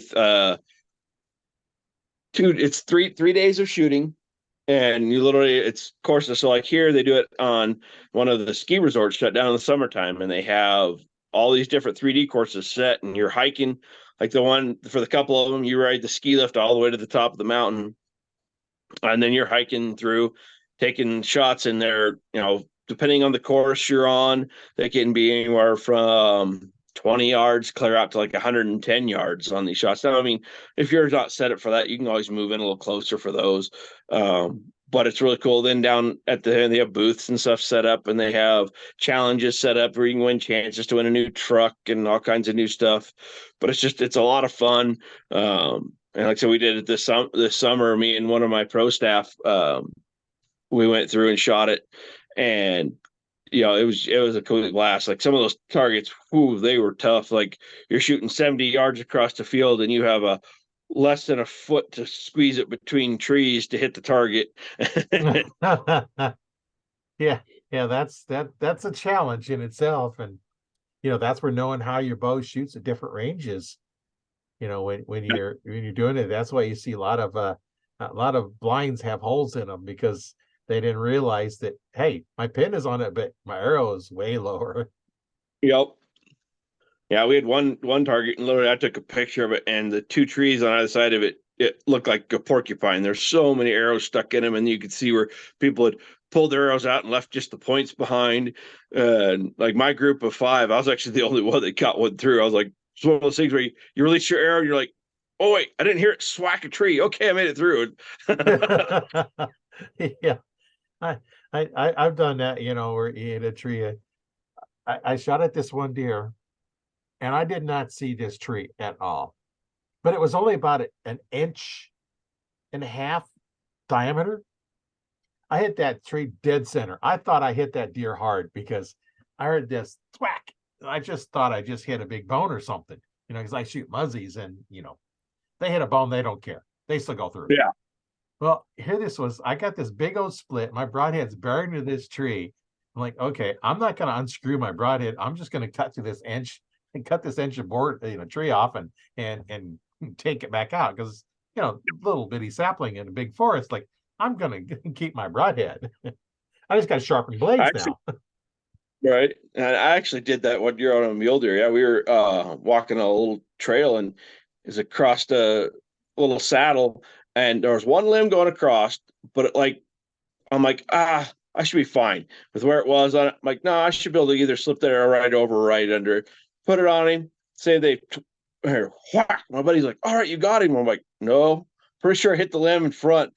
And the others don't get the arrow back because, of course, it from the ground up, it was like, 50, 60 feet in the air stuck in this limb. But I did the same thing, a limb that's, an inch around, and I dead centered that thing. It's amazing. We hit these 1-inch trees and missed this 6-inch kill zone. Yeah. But I was like, I thought for sure with, looking at where it was compared to him, I'm like, no, I can slip that arrow around that limb and it into him. Nope.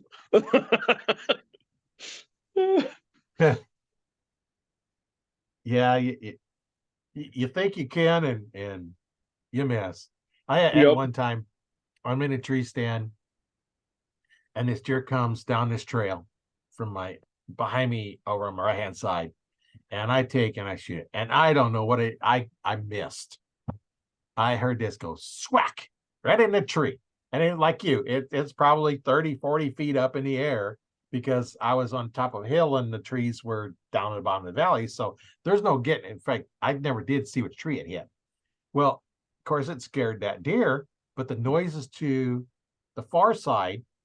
He runs to my left, turns towards me, and runs back to look at that shooting, give me a closer shot. So, of course, I got an arrow ready, and I'm a full draw waiting on that one, and I shoot, and I hear another deer coming from the other side of me. So I shoot that one, watch where it runs, turn around, load another arrow, draw back, and wait for the other one to come out of the opening, and I shoot that one. I started shooting 2 that day. Of course, then I got to track 2 and claim 2 and drag 2 out. But hey, I shot 2 in one day. Yeah. I had one of the craziest things I've ever had happen to me last year, up elk hunting, and I was way up on top, and I got these bulls started bugling below me, so I slipped down in just above them, and I'm set up. I was hunting solo, and I could hear the one would only bugle once in a while. The other one was just bugling and bugling, and all of a sudden I hear this little just to my right. Look over, and the one bull, he's coming. He's like 20 yards coming right at me, and so I kind of scoot and get set, wait for him. And he gets up to, it was like 15, 18 yards, and he's sitting there raking a tree. And I put the pin on him. I'm like, oh, sweet, beautiful 6x6. And as he's got his head kind of down to the side, because he was kind of messing with his little tree, and wide open. There's a couple little pine needles in the way, but otherwise, perfect shot right at him. I release the arrow and I hear this just crack, and the bull takes off like 30 yards, stands there shaking his head, and I'm like, and then I see my arrow stuck in a tree. When I released the arrow, he jerked his head up, and his right beam took my arrow out of the air just before it hit him. Oh, and that is one of those 1 in a million chances that Oh, elk turned at the right time. Yep, just turned just right. That beam just took, and it broke my arrow right behind the broadhead. And the broadhead, I never found it, but the arrow flipped over his back and stuck in a tree. One lucky bull. Oh yeah, because he was. I mean, like I said, I was like, "Oh, you're done, dude." And I was already getting excited. I'm like, "Yeah, like this is a chip shot," and then that happens. I'm like, "What the?" Yeah, what's going on? You'd never, if it hadn't happened to you, you'd never believe a story like that. It's like, yeah, they turned and knocked it out of the air. Yeah, like I said, it wasn't in the way or nothing. It was wide open to him. He jerked his head just perfect to hit that arrow out of the air. Yeah, probably heard the bow going off and just a little bit enough of reaction that it was able to turn it in. Yep. Because I've had pronghorn that shot at like 50 yards and they can move so fast. I've had them spin out of the way of an arrow, but I've never had something like that before. Yeah. There was a buck one was sitting in a water hole and he wouldn't quite come in. So I got out of my blind and snuck up to the edge and he's standing there and I put it on him. I'd have had better luck if I'd have aimed at his butt and hit him in the opposite side than to hit him where I did. I got released the arrow and he spun and was heading the opposite direction before the arrow ever hit the dirt where he was standing. And that's in my setup. I'm moving it over 300 feet per second. He was at 48 yards. I mean, that arrow was there in the blink of an eye, and he spun out of the way of it. It's amazing the reaction times that the deer and stuff like that have. Yeah. That when you shoot and the deer can duck down underneath it and then go, you wouldn't think, at 20, 30 yards that they could beat that arrow, but they do. Yeah. Then other times they just kind of stand there and you shoot the arrow that goes through them and they just kind of stand there and look. And I know a buddy of mine, he said he had a doe come in and it just stood there after he shot, and then the buck comes in, he shoots and just stands there, and then they both start walking off and they start wobbling down, and he hit them both. Yep. Fortunately he had 2 tags, so but it just went. It must have been just that perfect shot that didn't hit any bone or nothing. It just went right through the vitals and missed all the bones. And of course, the buck probably had other things on his mind. But yeah, I've seen that with a buck. I had a doe I shot one year. I ended up hitting her right through the heart, and she literally took one bound. Like hit her, she kind of jumped, kicked, and then stood there looking back, trying to figure out what happened, and then just fell over. Yeah. You never know. Yeah. Yeah. I've had some weird things going on, and hunting buddy of mine, he was telling me he was on this trail, and this deer comes walking down the trail, stops just before the shooting lane. So now he's at full draw. The deer runs for 3 steps through the shooting lane and continues walking. Like, no, Randy, you're telling me stories. It's like you gotta be telling me a story. But it's kind of weird how things like that'll happen. I know I wasn't telling a story, but it just kind of seems like, that can't be true.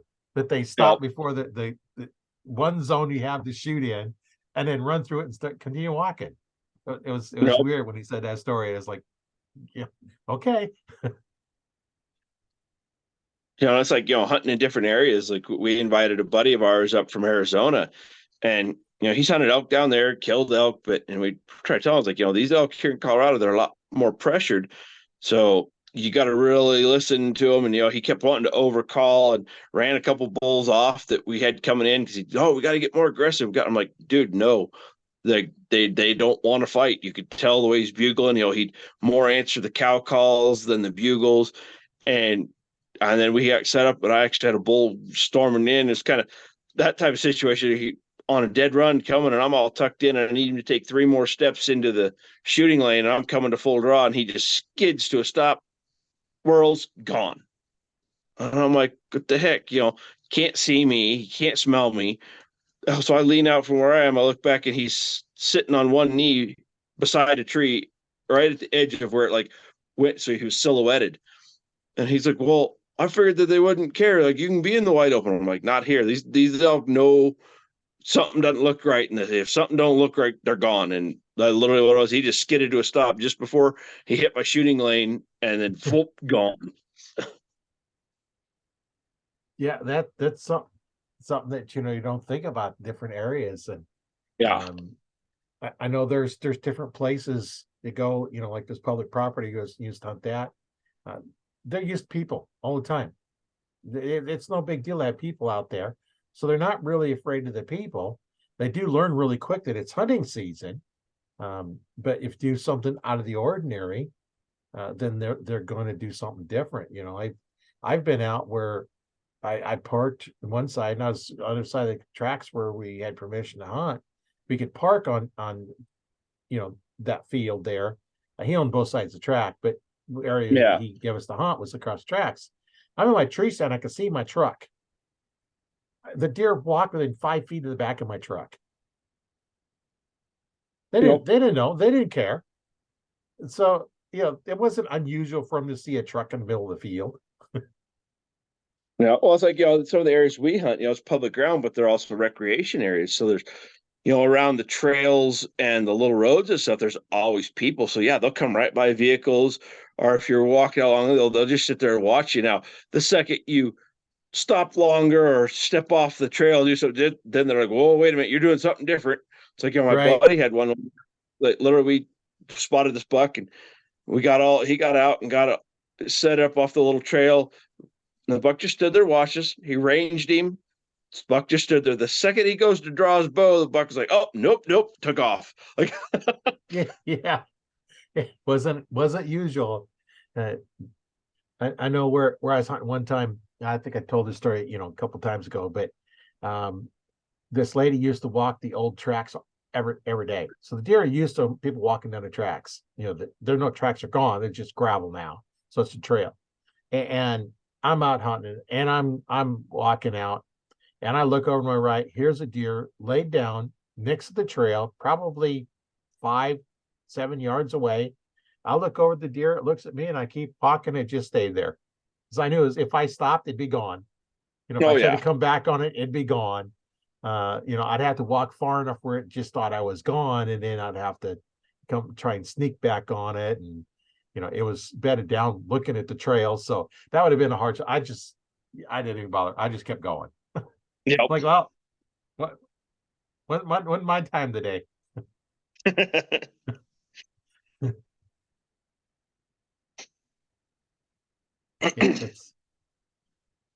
We've been about 2 hours here now, so I'm sure you got things to do, and you're about an hour off of me, so I think it's about 9 o'clock there.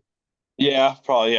Yeah, as I'm in Central Time, you're in Mountain Time, so yeah, it's been really great talking with you. A lot of great stories, and I always like the cool stories, and that's the fun part of this. And for exactly. those are interested, I'm going to put a link in the description for your Facebook page. So if they want to get a hold of you, they can get a hold of you. And then also put a link into the Colorado Outdoor we talked about. So it makes it easier for you to find them. So I'll put those in there, as well as some information on how, if you want to get some help with archery, you can contact me in there. And of course, always join Archery Talk 101 Facebook group, because there's a lot of good archers in there, a lot of instructors, a lot of bow techs. Just get in there and ask your questions. If you have a question, somebody's going to probably know the answer or be willing to help. And if you look at your form, not sure if it's good, hey, take a video, upload a video. We'll take a look at it. we've doing that. I've been an arch instructor since '95, so I've done a lot of teaching. Oh And yeah. we're glad to help. That's what the group's about. That's why I called it Arch Talk 101, because we want to help the beginners, the new archers, as well as Yep. advanced archers. We have anywhere from Olympic archers to young archers to old archers, even older than I am.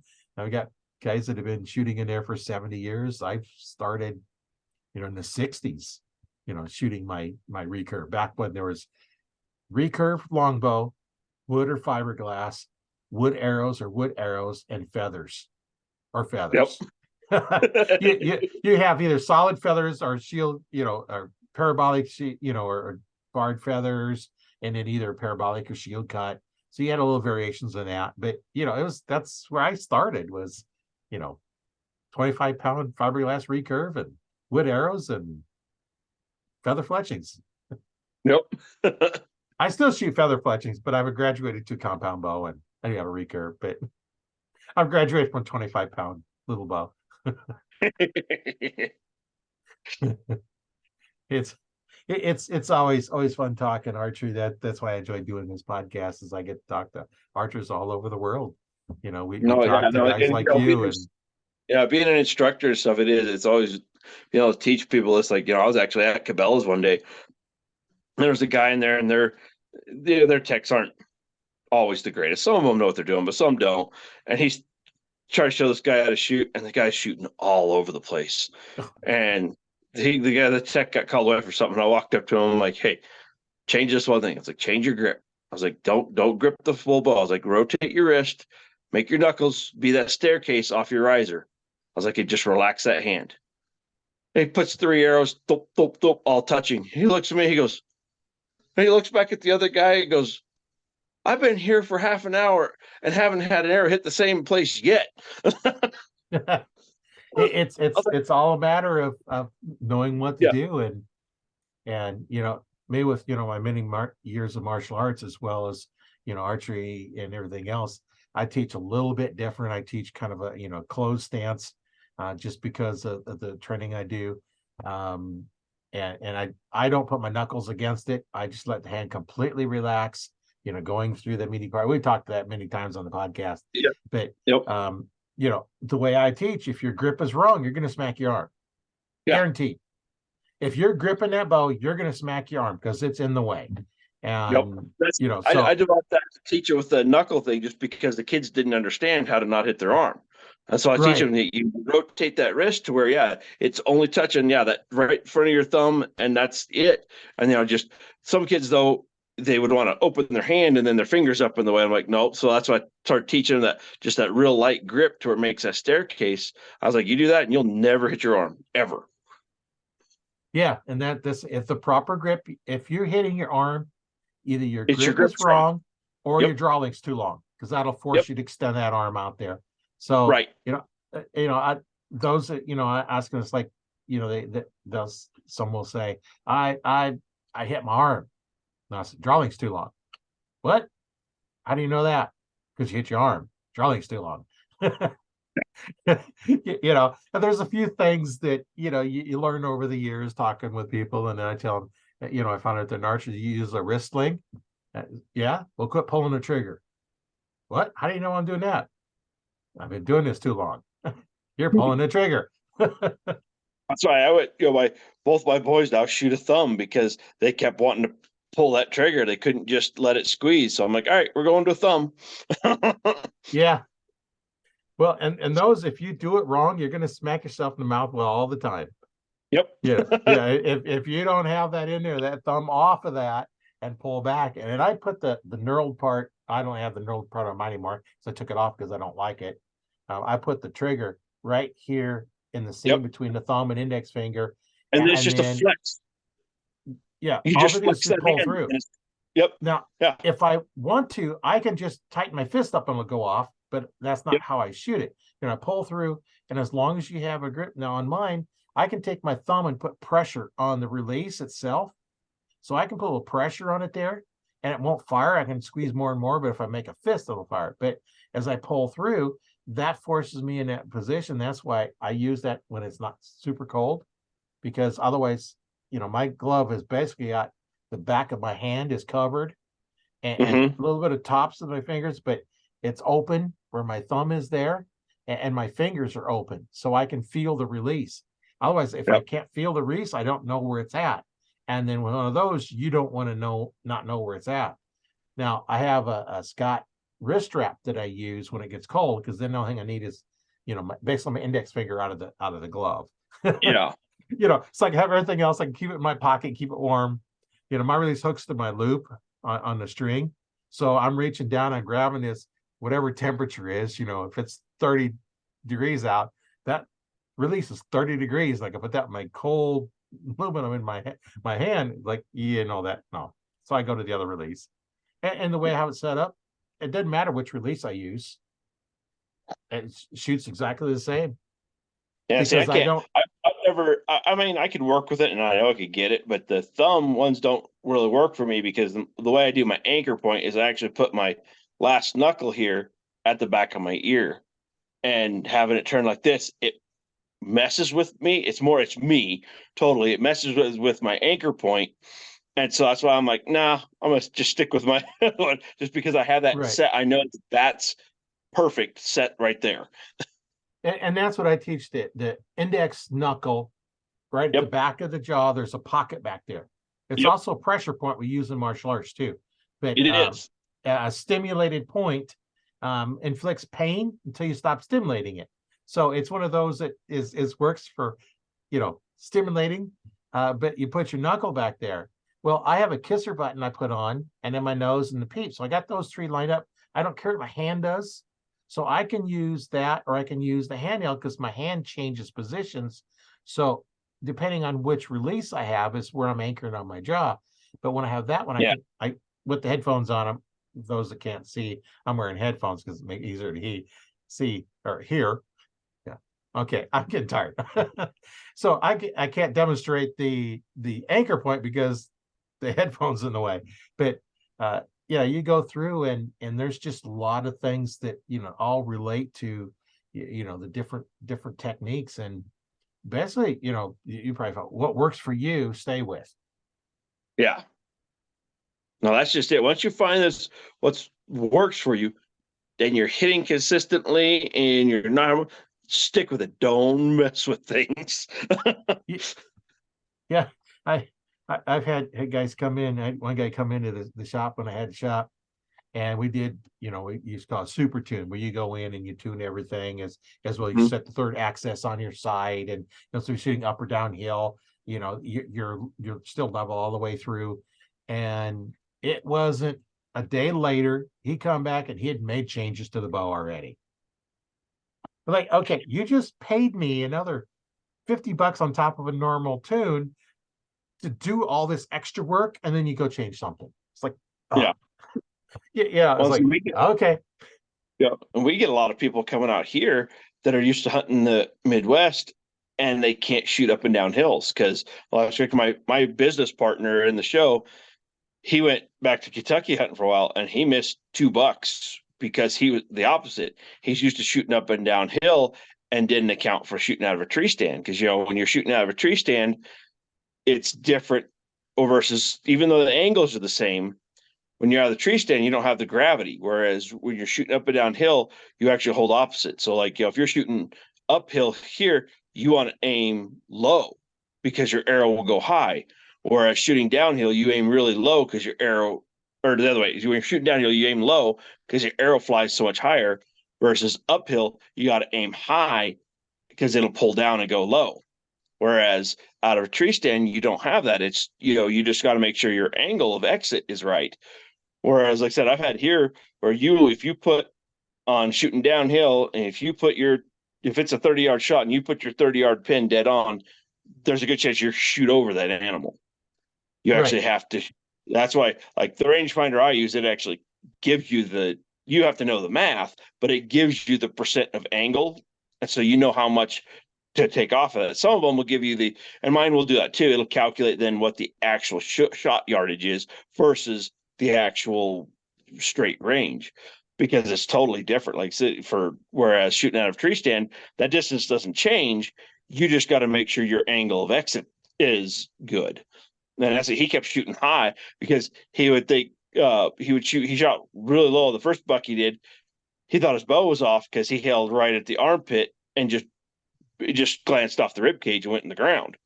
I'm like, yeah, it's not like shooting downhill where it's going to end up dead center. You got to put that arrow where you want to hit it. Well, the math behind that is actually very simple. You know, all construction guys know through what a 3, 4, 5 triangle is. So if you go out 3 units, up 4 units, the distance between those 2 points is 5. So gravity only works in the horizontal position distance. It doesn't care how much it travels vertically. It only cares how much it travels horizontally. So if you're in a tree stand, say you're in a tree stand 20 feet up on top of a hill that's there. Now your trail, if you're looking straight, like take a trail and go straight up, so you're horizontal, and then say that's 20 yards. Right. But when you look at the deer, the size of the deer and straight line, if you use your rangefinder without that angle, it says it's 50 yards. You know, and you're, let's say the yard, well, just to make it match the 3, 4, 5. So it's 30 yards to the trail. You're 40 yards up from where the ground level of the trail is. Your rangefinder, or you're going to say it's 50 yards. You got to shoot it for 30 because gravity only cares how much horizontal space it works. The same thing going uphill. So I'm here at the bottom of the hill, and I go straight up to where the deer is, and it's 30 yards over, and now then I'm at the ground. So now I'm up 40 over 30, and now my distance is 50. So if I shoot it for 50, I'm over it. So I have to shoot it for the horizontal distance of 30. And that's where all this comes in, just by your rangefinder angle in it, and get used to what those are. What I do when I'm rangefinding, I'm normally rangefinding down. I don't do a lot of uphill because I'm normally up higher. I will look at the trail. I'll find a tree on the trail and go straight up. Now I'm judging the distance to that tree horizontally. And I did that on one trail. I said, okay, that tree that's on that trail looks to be 20 yards. So I know that tree is 20 yards horizontally from me. And a deer come walking down that trail. The size of that deer told me it was a 50-yard shot because of the size of the deer. That's what it looked like. It was a 50-yard distance because it was pretty much there. Well, I shot it for 20 because I knew that trail was 20 yards horizontally, and I got the deer. Yep. So that's the part that, up and downhill, you get compensated. It's like when you realize that gravity only works horizontal distance, not your vertical distance. That's when that'll kind of click, and you say, okay, the trail's only 20 yards away, but this looks like it's a 30-yard shot or 50-yard shot. Same thing going up, which I don't do a lot of up judging, so I don't have a real scheme on how to judge the distance over. Going you up end up the hill. having to shoot going uphill. You shoot them for a little farther. So if they're only a 30-yard, but it's straight up, you're actually going to shoot it for like 40 because of the uphill pull that pulls down on the arrow. You're going to need that little extra. Yeah, because it's going to work over that distance. That's where a lot of your hills are probably pretty steep. They are. What it's so steep that it's going to look like it's completely different because now you've got that distance up to it and then over, and that changes your angles too. So I don't do a lot of uphill shooting, so I'm not good at figuring out the easiest way to judge those. But I now have a rangefinder that tells me, so I don't have to worry about it. If I'm like you, I'd have my rangefinder with me, and if I'm doing the shooting, have somebody with me, it's like, okay, that is, shoot that one for 20 yards or 30 yards, or whatever it is. And, if I'm by myself, then I'm gonna, as I'm going there, range different spots and see, if you're sitting there waiting, range different spots that they could come in. So, that, okay, that tree is a 30-yard shot. That's a 40 to 50. And, I've even taken and putting flags out, in fields. Because like, I don't know how to place this. So I had a 30-foot long rope and I had a loop on the end of it, and I'd hook it on the peg, bottom of the tree and go up, mark. Okay, 10 yards. Take it off of there, from there. Okay, 20 yards, 30 yards. Okay, now I know, and I put a flag, so I know, okay, that's 20, 30, 40. Yep. So now I don't. I get a little bit better at judging them, but it's always nice to know how far to shoot them for. Yeah. Well, hey, yeah, it was good talking with you. Glad to be on. Yeah, nice having you on, and I'm sure we'll talk again some other time. And it's been great talking with you, and I do appreciate all your stories and you being on the podcast. And I know we'll talk to you later, and we'll catch you on the next one. Make sure you stay tuned for the next one that comes out. We always got exciting guests on the show, whether in the United States or outside the United States. It's always a great time talking to you guys. All right. Have a good night. All right, night. My name is Roy Canterbury. I'm your host, Dan, Archery Talk 101, and we'll see you on the next one.